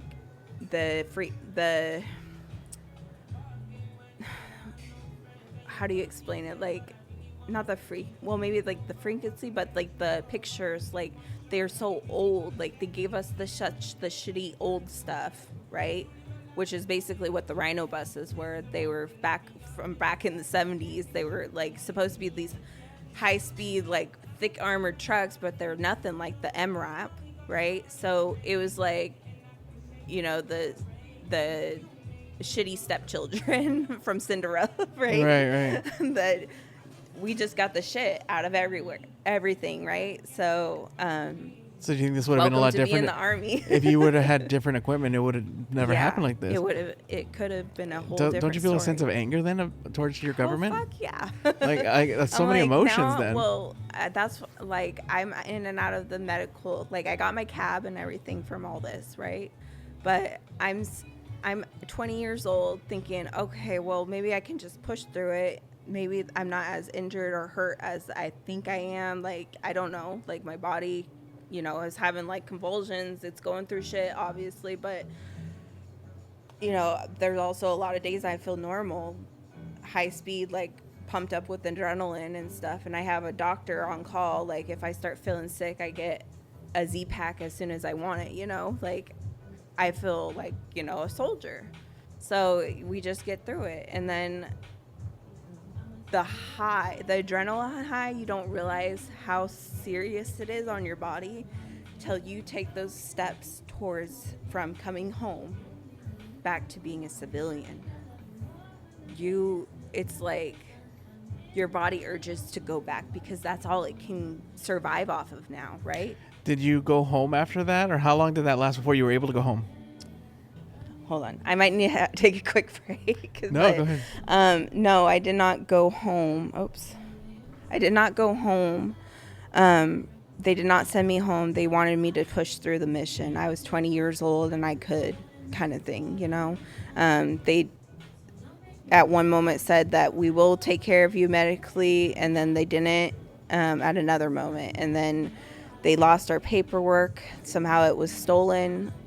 We don't know. I don't remember the details of how that happened or any of that. But yeah, it was hard to handle.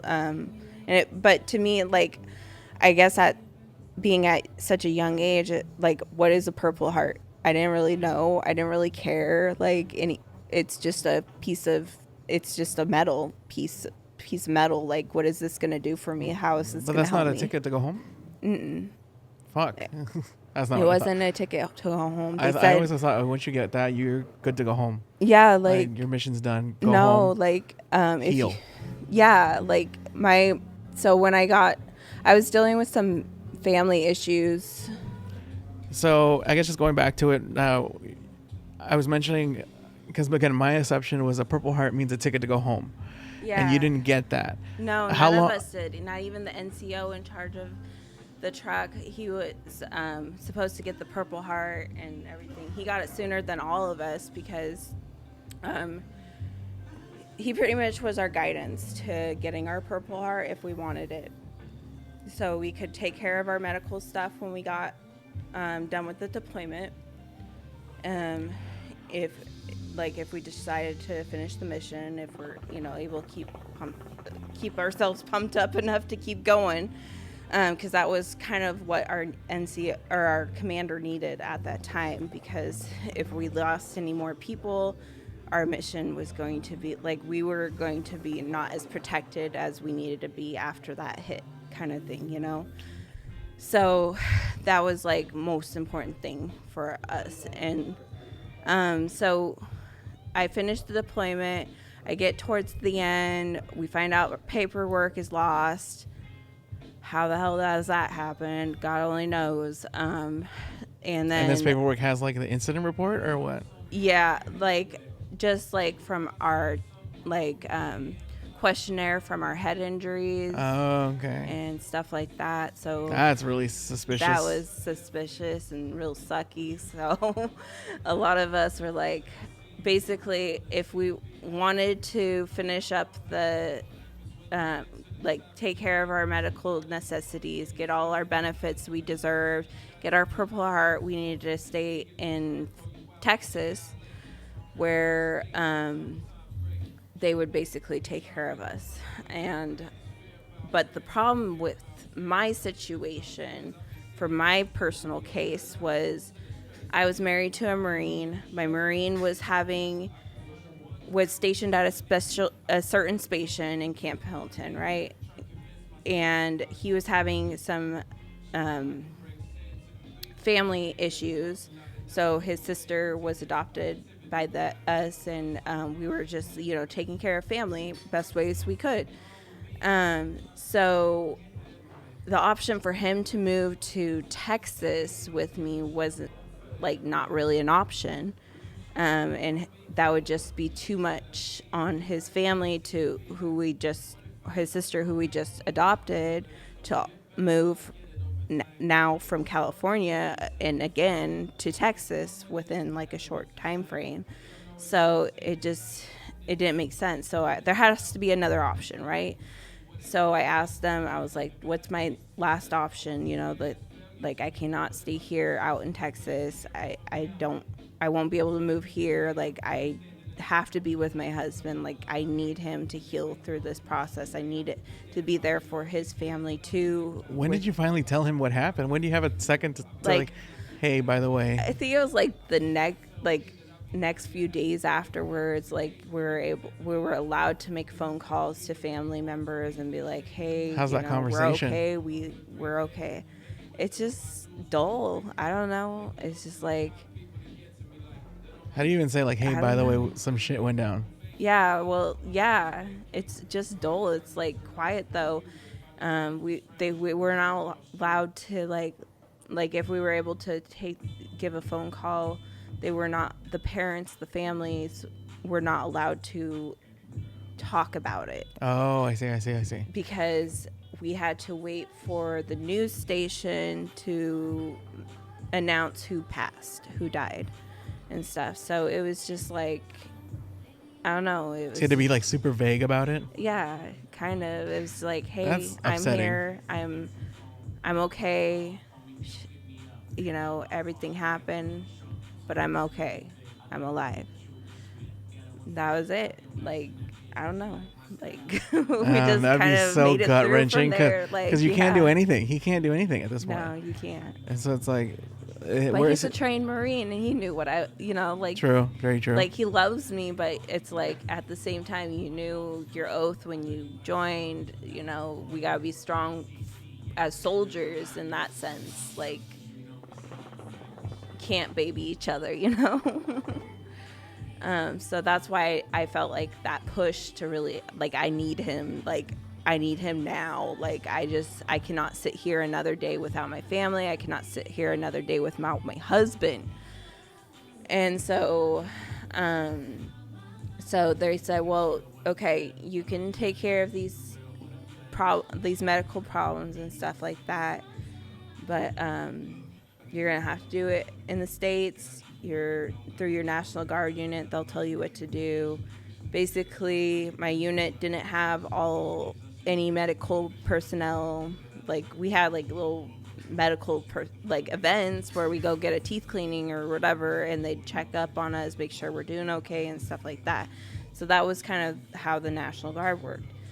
If you're not doing okay, and these doctors make notes of it, which of course with my case they did, then they just tell you where to go next. So then my next steps was to get in the VA system, get all of that figured out, like become a VA member, use their insurance to start making my profile of this is what happened, this is where I'm still at, this is what I need, and so forth. So that was that.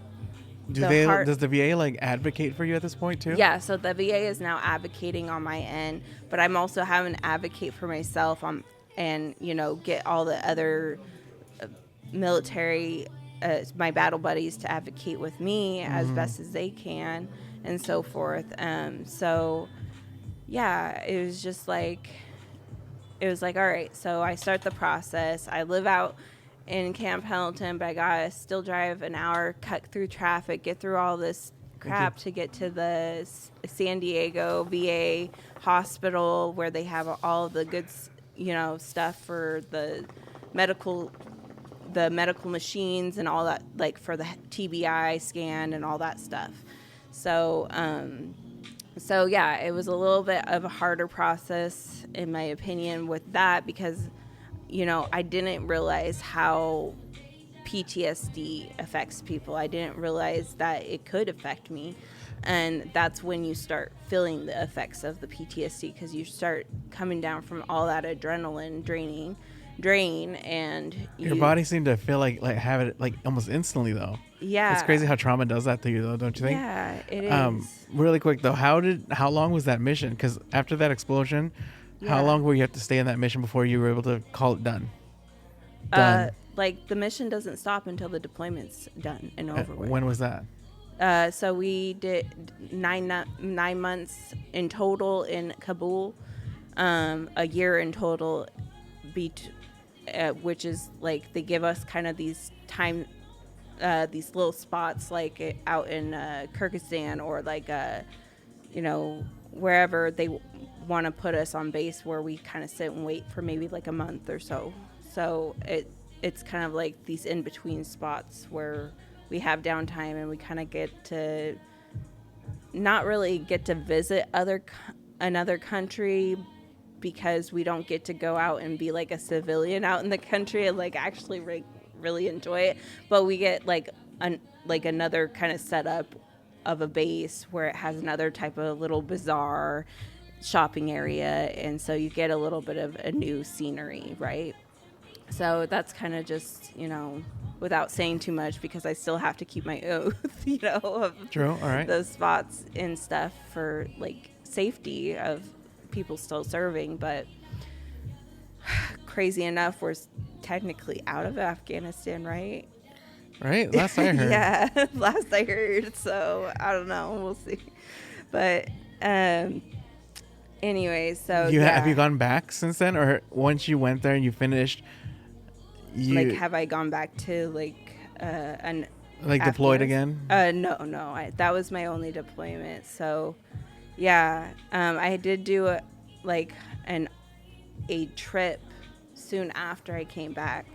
Like, this was my R&R basically, and I was invited by my professor grandparents to go on a trip to Spain. They were staying in Sevilla, and it was beautiful. It was my first trip I got to take my husband with, and yeah, it was just like, I don't know, like, just really romantic, but also really mind-opening. So that's where I found Cordoba in Spain, and I just thought it was like so beautiful, like seeing that sort of togetherness of the Catholic Church cathedral and the beautiful arches of the mosque, and people like actually praying there, with their rugs and everything, and then on the other side, people actually praying on the benches, like as the Catholics do, and on their knees and so forth in prayer, with the rosary and so forth. It was just like, that to me was like, that's what I want for myself, for my children. I want peace, I want unity, I want togetherness. And I guess through my experience, I had like an Afghani friend when we were out there as part of our healing process. I think he meant something to me, as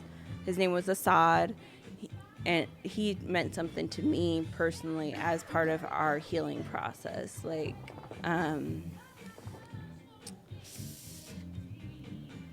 he just like was one of those Afghanis that we could just sit down with, have our tea every single day, and other soldiers just enjoyed his company. Like, he just talked about whatever he enjoyed, like everything. He wanted to move to the US. So we, like, a lot of us, but specifically me, made a very close relationship with him. And I think that was, it might have been like secretly, like without me realizing, part of my MP work, because like I ended up, getting some intel that I ended up having to report as well by being close to him. But relationship wise, I was truly close to him. Like, I was like, he was like my brother, he taught me so much about the Quran.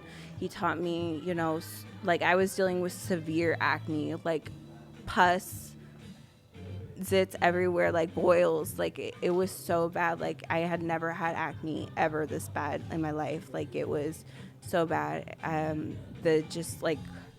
would ask him, like, what is causing this, like, this acne? Like, what is in your sand? Like, what is this? Like, he's like, yeah, it's just wars, like years and years of war. And we'd like, share history of the wars that he's been around, like he knows of and stuff. And like, the sand out there, it is gross. It's moon dust, as we call it. It's just like a powder anymore. It's not even sand. So it's just like, he was like that one person I could talk to, like, and he was like giving me like advice on how to cleanse my face properly, like, in a very good spiritual way, because I couldn't get like the acne medication. Nothing was working for it, right? And all I was like, just don't, you got that attitude, you're a soldier and everything, but don't punch my face. If you fuck up my face, I'm gonna fuck you up, kind of thing, right? Right. And that's kind of like how I felt tortured in my own soul. Like, this place is torturing me, like my acne, scarring, and everything. So it was just very important, like, to keep this relationship with him.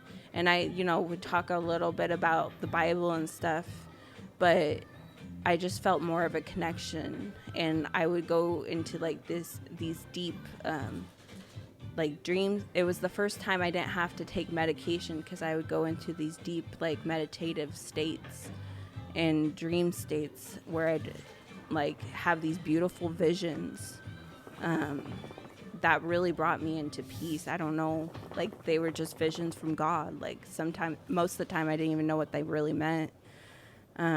But there was one vision that I did have that meant a lot to me, and it was me getting what seemed like I was shopping in a bazaar, or maybe getting a little bit lost, and then all of a sudden there was this one bazaar that was completely open for me, and it was just a rug, and I went down on the rug and I prayed to Allah and did my Bismillah, Rahmani Dirhim, and did it was a beautiful vision. It was a beautiful dream.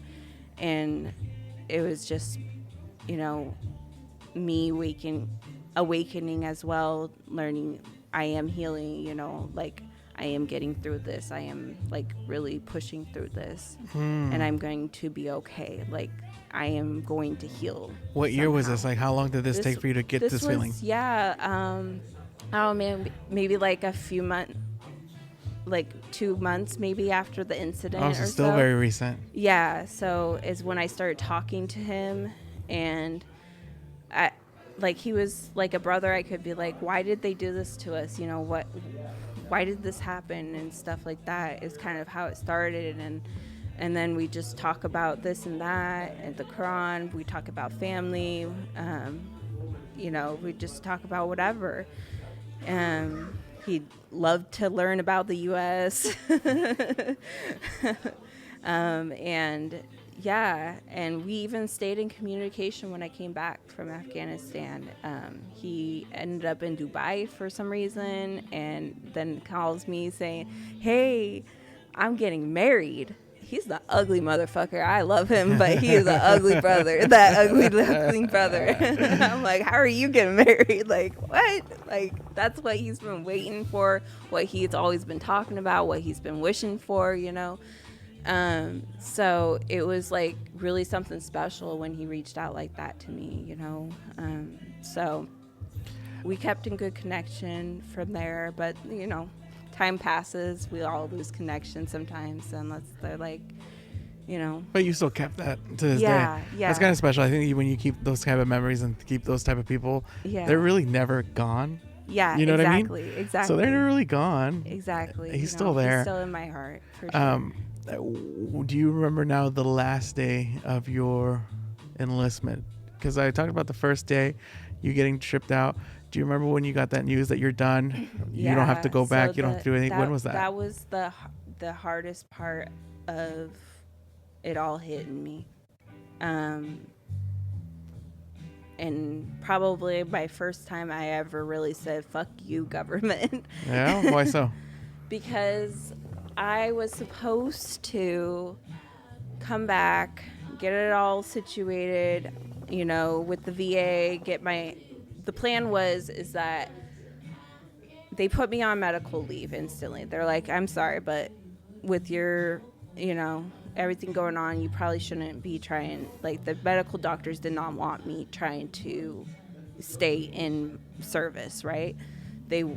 So I was put on medical leave instantly. The problem was I didn't have enough proof for my case to get the medical discharge I needed, right? Because they lost the paperwork. Yeah. So all they had was I'm on physical therapy for my, because I also, in between the actual like incident, I was playing basketball with my battle buddies, and I, shot the hoop, and when I landed, I rolled my ankle again, and I snapped something in my ankle. Yeah, it was pretty bad. So I was like permanently on physical therapy for the rest of the deployment. That's when I got closer to my mechanic friends, because when I was on downtime for that, I worked with my mechanics. Brian Brown was my homie. Like, I put my little shout out to him when on TikTok and so forth for him. But anyways, like, he was my mechanic. Like, if anything needed to be done with my truck, call Brown. You know, like, he's all that when it came to everything I needed. So, anyways, so I get home, and then I needed to move from California to Oregon because my husband's ETSing, and I'm still waiting on paperwork from the VA for even just like a small percentage. So like, even if it's a 10% from something, you know, just like get a percentage, like get something from, especially from the head injury. And that's what was taking so long. Because the doctors can say whatever they say, yeah, you definitely are, you know, messed up, but they needed that, for some reason, that percentage from the VA to have the legitimate, like, yes, you're actually hurt. And that's like a whole nother process, right? So the doctors that can have proof and say, yes, you're hurt, but without the percentage to get your benefits and stuff, then you're kind of like a little bit SOL. Like, it just didn't make any sense, like, to me, why they needed all that information. And I was trying to go to the doctor, but I'm all at the same time trying to save myself, severely save myself, because I'm fucked up. I'm dealing with something, obviously. I know I'm dealing with something. I don't know how to manage it, how to fix it. All I can do is, you know, try and eat healthy, do all the proper steps I need to do, because I want to still go to college. I still want my BA. I still want some sort of degree out of this, you know? Like, they're saying one thing, I can't come back to be a soldier, but I'm also saying another thing to myself. As a civilian, I need to stay strong and go to school, finish my schooling. So, you know, I'm just kind of like, you know, overwhelmed at this point, like trying to balance it all out. And so, yeah, so she, as in the person that was in charge of the headquarters, was like, okay, do you have any sort of like, you know, percentage? And then they started like, you know, kind of not talking to me much anymore, like, because they were doing like another staff change and stuff. So it was confusing. The reason why I say fuck you, I'm upset, I hate the universe for, you know, the government, I should say, for making me have to go through this, is because, you know, I was supposed to ETS in 2014. That was my ETS date, September 2014. I did not get my VA percentage or all the medical proof I needed until 2 months afterwards, November of 2014. So I just like feel defeated. I'm just like tired. I just want to continue college. So I also noticed that I am still having some symptoms. I punched my husband in the face once. Oh my God. Yeah, well, he got upset with me. I got upset with him. We were trying to fix some furniture, right? And it was like one of those fights where like none of us could get a word in. Like, it just, and every time either one of us took that deep breath to calm down and try and understand each other, neither one of us still understood each other. And then I got frustrated all of a sudden, and I bonked him. I went like that right in the face. I hit his nose, and then I like instantly snapped out of it. I was like, are you okay? I'm so sorry. Like, did I hurt you? Are you okay? Is your nose broken? Like, what's, you know, his nose wasn't bleeding. It wasn't broken. It wasn't. He's like, honestly, I hardly even felt it. I was like, oh, yeah, you would say that because you're a fucking Marine. Like, fuck you, bitch. But I think just the snapping out of it and, like, in the moment. That's wild, yeah, isn't it? That's was part of the wild. trauma. Like that was part of the trauma, and that's when I instantly knew, okay, I need to go get help. Like I need to go continue therapy and stuff. And that's kind of what really ignited my healing journey, though. And this is why I want to really write a book about all of this, and hopefully, like, I'll have that all together in about 2 to 3 years from now. But this is what really You better, because I want a copy. What's that? I want to read a copy. Oh, hell yeah, you'll get a free copy for sure. But it's just like one of those things, like, I needed to do something. Like, nothing made sense anymore. Like, this is taking so long. You know, they should have approved everything, had a percentage, done everything they needed to do before IETS. And 2 months afterwards, like, this makes no goddamn sense, Right. in my opinion. And so I start looking at, like, spiritual healing and all sorts of different healing therapies. Are you a Muslim at this point? Yeah, like, I'm a Muslim, but at heart, but not, like, at home. Like, my husband was, like, kind of shy about, like, he's like, I support you and stuff, but he didn't, like, feel like the need to become Muslim, you know? So I didn't, like, feel comfortable putting that kind of pressure on him or me or anyone in my family. Like, even if we were to have children, which we really wanted, like, we really wanted children. And we were having some problems, like, to the point where I would probably have to do the injection shots, to be able to have children, because I was told just before I deployed, you can't have children. Like, they're like, I was severely, like, allergic to his semen. It was weird. Like, every time we would have sex and he'd come in me, like, it would just, like, I'd have to take Benadryl. Like, that was the It's only like a way. reaction, huh? Yeah, it was That's like allergic scary, you know? reaction. Especially to for the love of your life. right? Yeah, it was weird.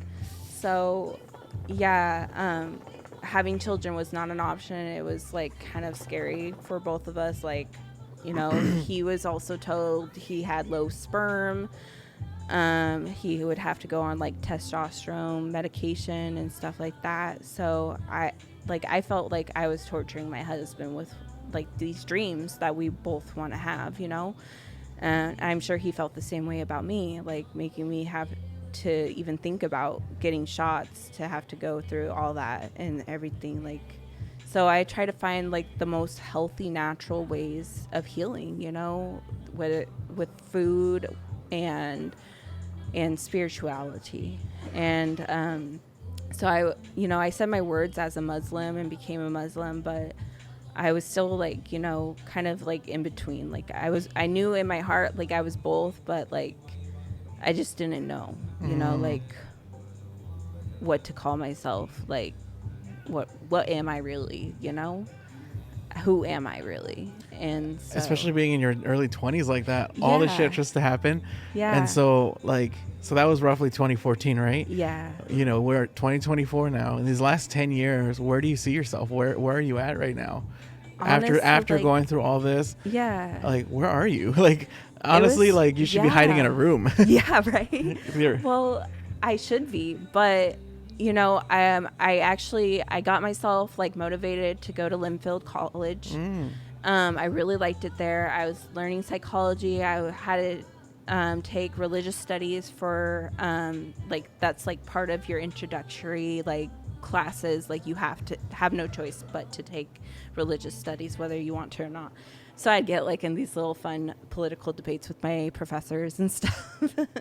Oh, maybe not political, but just, like, I used this time in college to really, like, grasp onto, like, things I've gone through. And I would write stories, like, on these things I would go through, and write, not stories, but essays, right? That turn in kind of going through these debates, like, of what I feel, like, what I understand and what I see, and, like, how we could benefit also. Like, if we could, like, get along and understand one another. And I even wrote my story about, like, my Afghani friend Assad, and that, like, made a lot of good comments, you know, like, so it was just, like, you know, it was really like, how can I use these experiences as tools to move forward in life, to not just hold myself together and heal myself and help myself, but to do that for somebody else as well. And so that was kind of like that young, like, okay, who am I? What am I? What am I going to become out of this? And what do I do what kind of tools do I find to continue through this? So I started struggling again in college. I was like, not getting bad grades yet, but I could feel and see I punched my husband. I'm going through something. There's obviously more work I got to put through with this part of my life. So yeah, I just, from there, I found, like, I went to another psychic.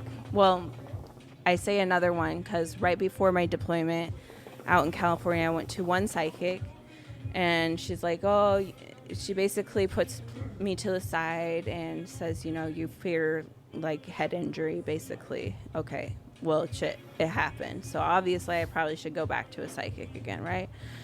This other psychic, she's very Christian. She's, she has more, like, understanding of kind of like where, like, my growing up kind of came from. And so I really get close to her and stay in good communication. But, she's kind of like a newer psychic, as they call them. So she's like in a community where they're kind of more like entertainment, and the person that owns the business, she takes in multiple different psychics or healers or whatever, and so there's no one's like permanent there, right? So a lot of times they're like new or just have some experience or something.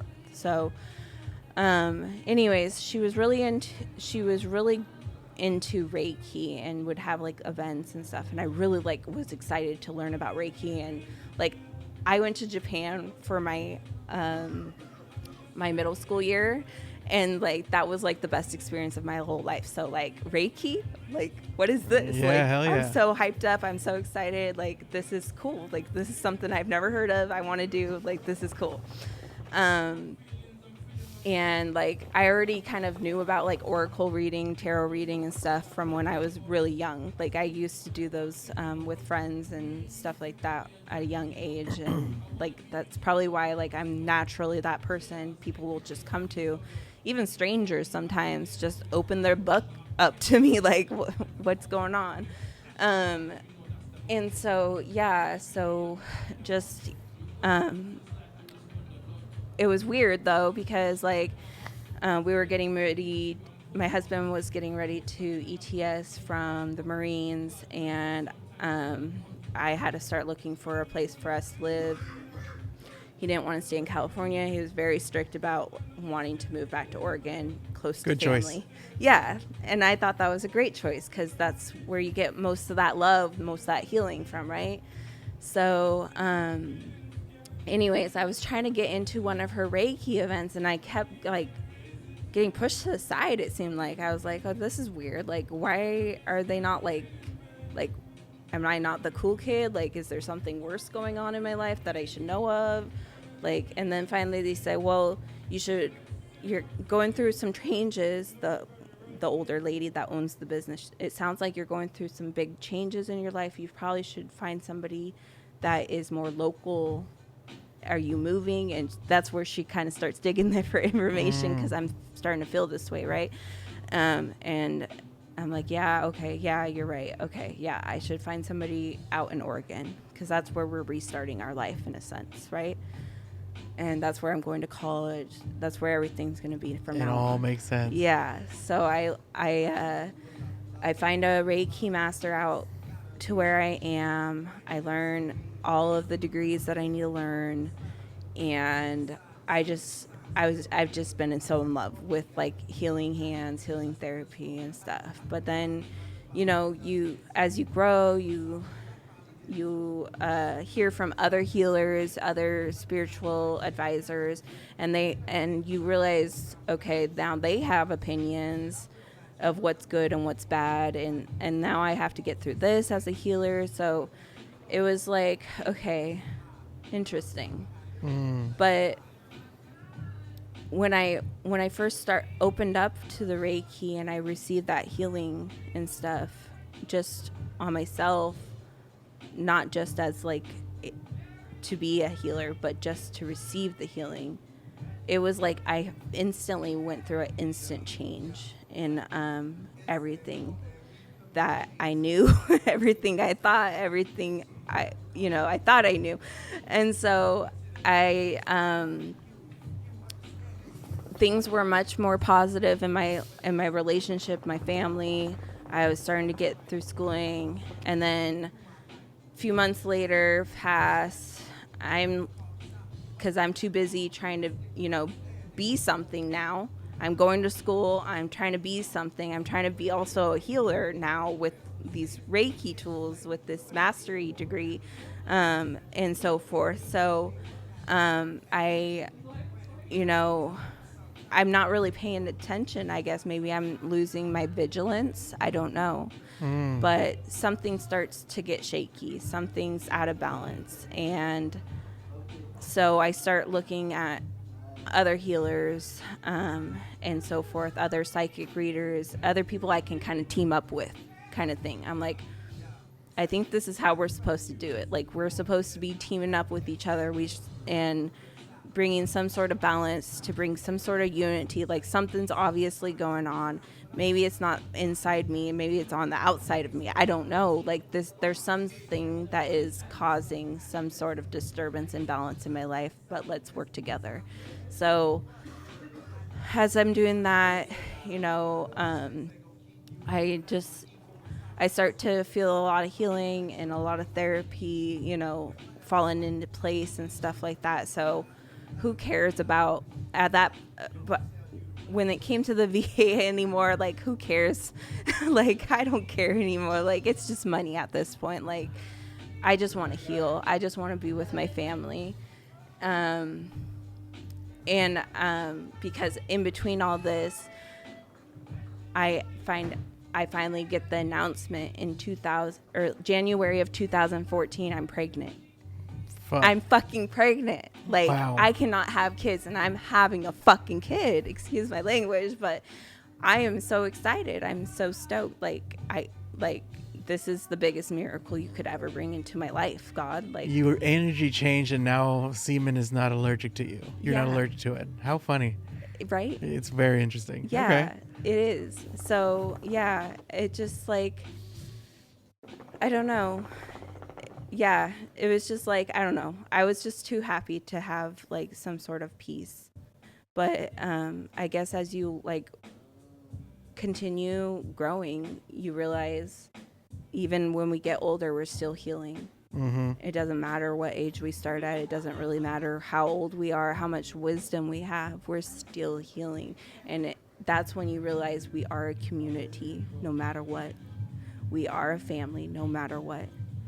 And I think that's what the blessing of the military, even though it doesn't make sense as a healer sometimes, especially maybe when I was younger, but the blessing as the military brought to me through my healing journey is that I got to build camaraderie. I got to build battle buddies, people from other mothers, other fathers, all from different countries, different mixes of anything and everything. That's why we're called the melting pot out here in America, but just now it's like at this time of my life, like, I'm dealing with some more medical issues than I realized. Like, all of a sudden, it was weird, like, the last couple of years, like, it was like all this healing felt like it was deteriorating in front of my eyes. Like, what is happening to my body? What is going on? And sometimes God puts us through more trials, and it's all up to us on how we, take on those trials and get through them. And even though, like, I thought I was healed, I thought I was better, I have my kid now, things are good in life. But my husband and I are separating. We're split up because he I don't know, like, it was weird. Like, he snapped one day. He was just like, I'm done. I have had enough. Like, I'm just so, like, I thought we were good. Like, we were at the happiest point of our lives, like, sexually, like, everything. Like, damn, like I could have this guy for the rest of my life. Like, and then he just, like, decided to cheat one time. For some reason, and I didn't make sense of it, and I just couldn't handle it anymore. I was just like, we were doing so good. Like, all I wanted was maybe another child. Like, he didn't want another child, though. I think he just was like, I was getting all the healing I needed, but he was not getting all of it that he needed. Like, he was not getting that reflection off of my healing like I thought he was. And he just, when I asked him one day, like, do you want another kid? And he told me no, like, I just never made sense of it, but I kind of just brushed it off, like, maybe brushed it under a rug, I don't know, but I just was like, whatever, okay. Sex is good, at least, you know? Right.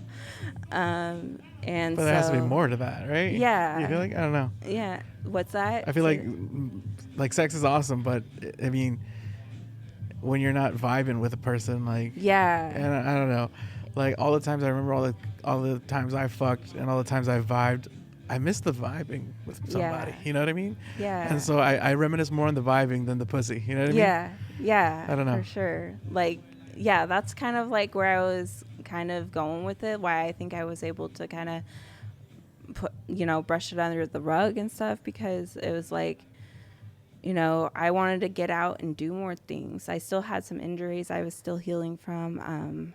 My leg and my muscle injuries basically were still healing. So, and these were like more like, big, these would be like real big healings because they're more like physical.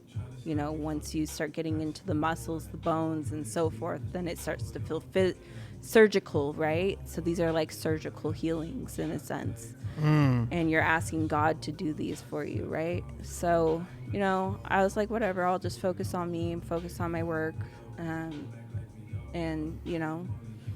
love myself, whatever.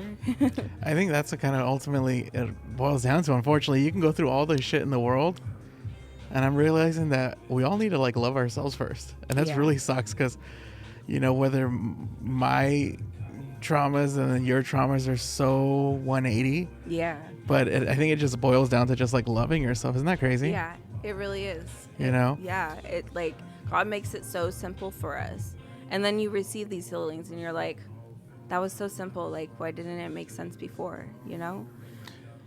So where are you at now? Like, as of today, where mentally are you at? And what does that mean moving forward? Yeah, so, that was hard for me I think I took it harder because I went through a whole deployment and was faithful to this man. Yeah, he was faithful, but he could go out and have fun, do whatever the fuck he want. I couldn't even look at porn, technically. Quit playing. Everybody knows girls don't like porn. Yeah. So yeah, just like, it was just really heartbreaking. And, I brought a beautiful child to him into this world. And so it was just even more heartbreaking. You didn't get even, did you? I didn't want to get even. I just wanted to separate. Like, I just didn't want him in my home. I was so disgusted by it all. Like, I was just tired. I was sad. I was confused by it all. And then I started talking to another guy. He was my first kiss from elementary school. Like, just that innocent first kiss, Oh God, yep. And he was just, something special to me. So that made it real easy to be like in a relationship and stuff. But he wanted to live out he wanted to keep a distance relationship. He wanted to live out in a completely different state. And with my situation, with my husband, it didn't make sense to move to a completely different state on the other side of the United States, you know? So it just didn't work out, you know? It was just one of those things it didn't need to work out. But I would have been happy, I think, if it could work out, because he was, you know, a really good father, in my opinion, a really good person. He also joined the Army, but there was also a lot of things that he was going through himself, you know, so it was what it was. Do you have a type? It sounds like you have a type. Yeah, he was black. I love black dick. I thought. I don't know. Escalated very quickly. I was going to say military man. Well, I think it's just because goddamn. Like when you have like fucking good sex, where I probably shouldn't be sharing that. I don't know. Hey, do you? But when you fucking like have the best like fucking sex of your life and it doesn't make sense and you're like, I want to marry this person, but that person doesn't, you know, like, I don't know. Like, it was just like, dick makes you want to get weird. married? Jesus, that must was be like great. Such good sex that it made me want to marry him. And he just like wasn't ready to be married again. And, you know, he had his own kid. I don't know. It was just too complicated. I just thought you liked military men, but goddamn. No, I don't like military men. They're my brothers. Like, that's like fucking your brother. That's weird. Like, yeah. I don't know. That's weird. Like, that's how I trained myself in boot camp, you know? So, yeah, just like him ended up just like so happened to be joining the Army around the time that all this happened. It was just like kind of like, you know, out of shock. It was kind of weird, but I was like, oh, I could be like a good Army wife, you know, like, you know, trying to set all these dreams up for us and stuff, but none of them were happening, so it didn't make any sense. And so, yeah, it was just like, I guess it was just good sex, you know, at that point anymore. It was Any good vibes, though? We had good vibes. We got along. He kind of was like that, like how I talk now, like, that kind of woke me up when I started, like, I was the good girl with my husband, and I got to finally be the wild child again with him, you know? So I kind of got to heal in that sense, where I get to now balance out both my personalities. I don't have to feel guilty about the things that I, you know, had to go through, basically. In life that makes me that like little feisty Mexican girl, you know? So yeah, I appreciate the relationship we had. That's important. That's really special. Yeah. Like, and just crazy how you can go from that to sometimes being strangers with somebody, especially with someone you've been so close to. I don't know. It just always trips me out sometimes that just the separation of somebody, you know? It's just, you're not just separating from somebody on a physical level. It's just way deeper than that. You know what I mean? Yeah. And I guess just kind of winding down now, because we've been talking for like 2 hours. You're having a really good conversation. Good. Out of all the shit that's happened, and you talk about survivor's guilt, that sticks with me. Do you have any regrets? Like, what's one of the biggest regrets that you have through this whole trial of whether it was your enlisting? I think my biggest regret was the enlisting. Really? For the whole trial period of You're not everything. a believer of like things make you the way that you are? I guess I was, maybe, I don't know, but I was pissed off that I put myself through that. I think I was pissed off that I put my mom through that, my family through that, everything. Because when you make any decision you make in life, it doesn't just affect you. There is such thing as a ripple effect. It affects everyone. When you're healing, everyone's healing with you. When you're in pain, everyone's in pain with you. You know, when you're the life of the party, you're the one that brings that energy into that party, right? You're the DJ, right?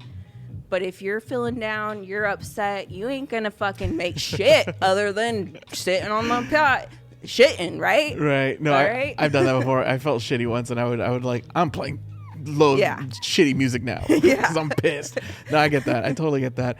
But now that you have such a different perspective, especially being a mother now for something you've wanted for so long, and your baby grows up and says, I want to do that, would you recommend that to them? Or like, what would you tell them? I don't want my child ever to serve.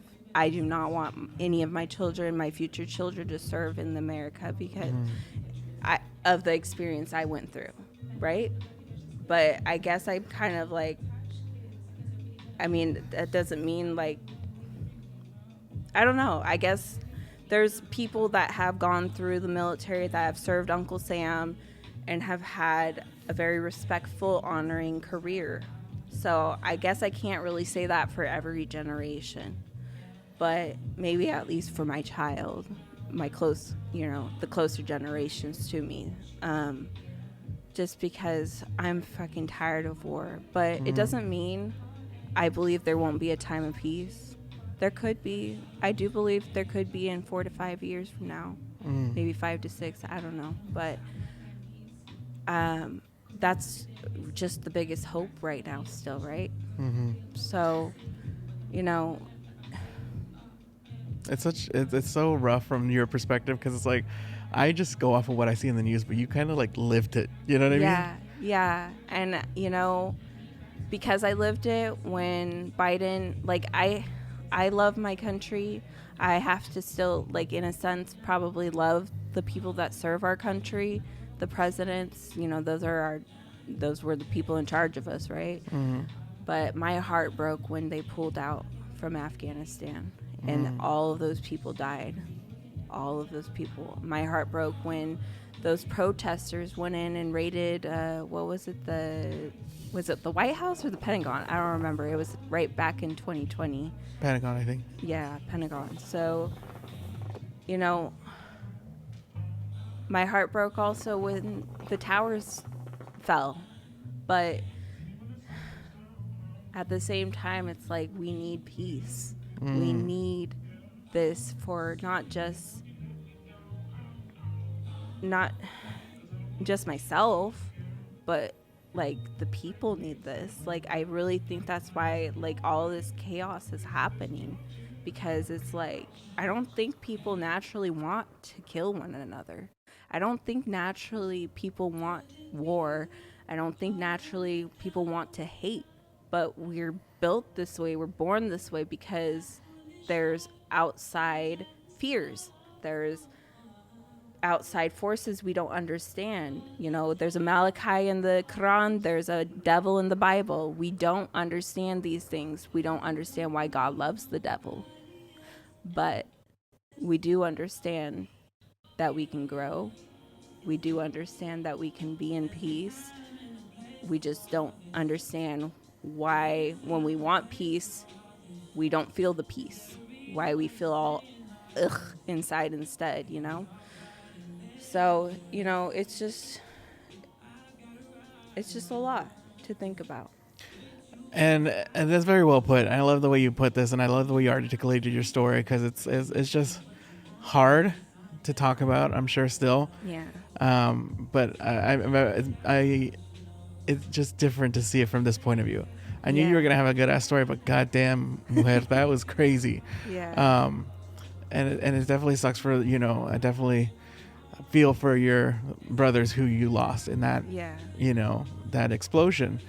I guess I do something at the very end where I usually do shameless plugging, but do you have resources where people, especially vets, can look into and like getting help, or like what organizations are out there like plug these people? Like yeah, we have a lot of organizations out there for veterans nowadays.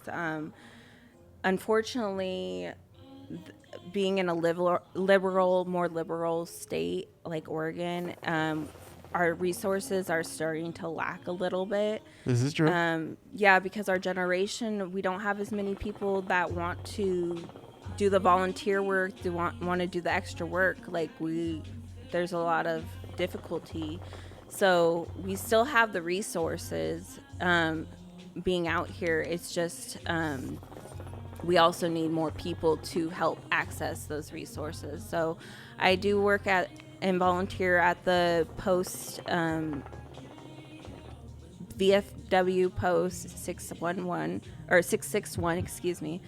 VFW post 661. I do volunteer out there every once in a while. They have little battle buddy get-togethers. This is for veterans specifically who have gone through war. and they're a war. They have had at least a cab like me, some sort of award, combat action badge, to be honored in that way. They're here for, like, if you are going through any PTSD, if you're going through any sort of suicidal thoughts, any sort of anxiety, like any sort of problems that you're having with maybe a head injury or anything like that. They're here for you. And it's a lot of old people there still, but the more we can bring in the younger generations, the more you can actually experience a huge healing experience just by speaking to those elders, because they're the ones that have gone through it worse than you, worse than any of us. They had to go through guerrilla war. I mean, fuck. Like, that's some shit.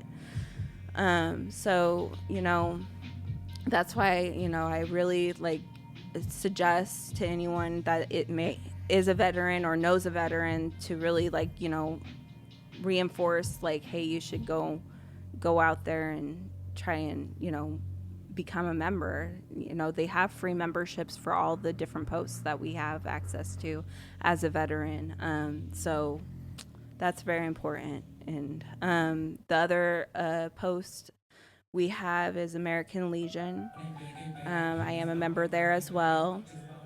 And then there's other resources that are outside of Oregon, but that people use as well, with other veteran help places that are in Oregon. So we all kind of connect in some way.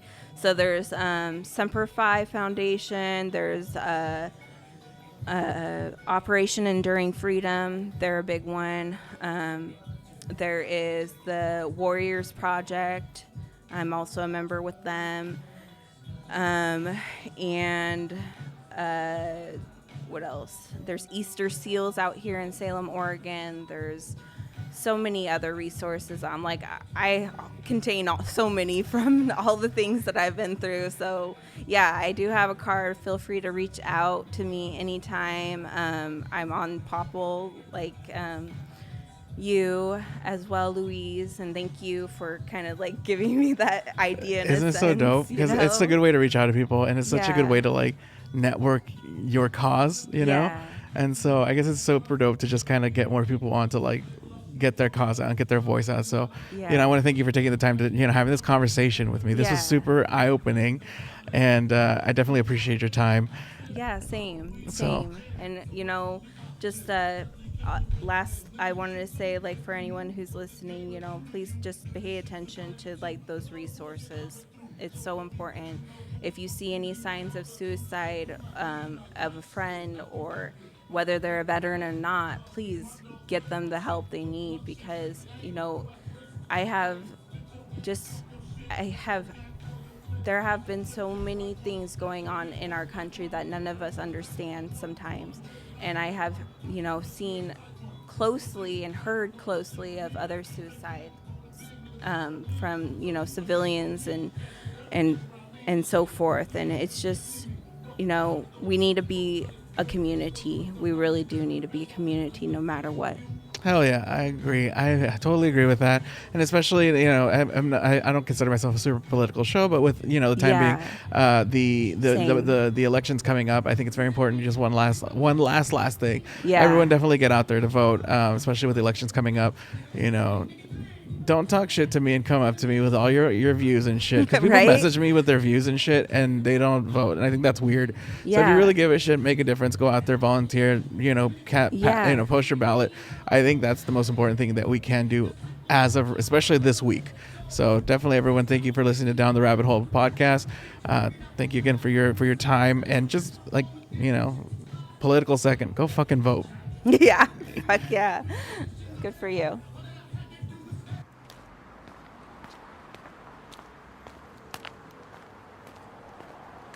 Hello. Please leave a message after the tone. Bro, what the fuck? You still have my sister for your voicemail? You need to change that shit.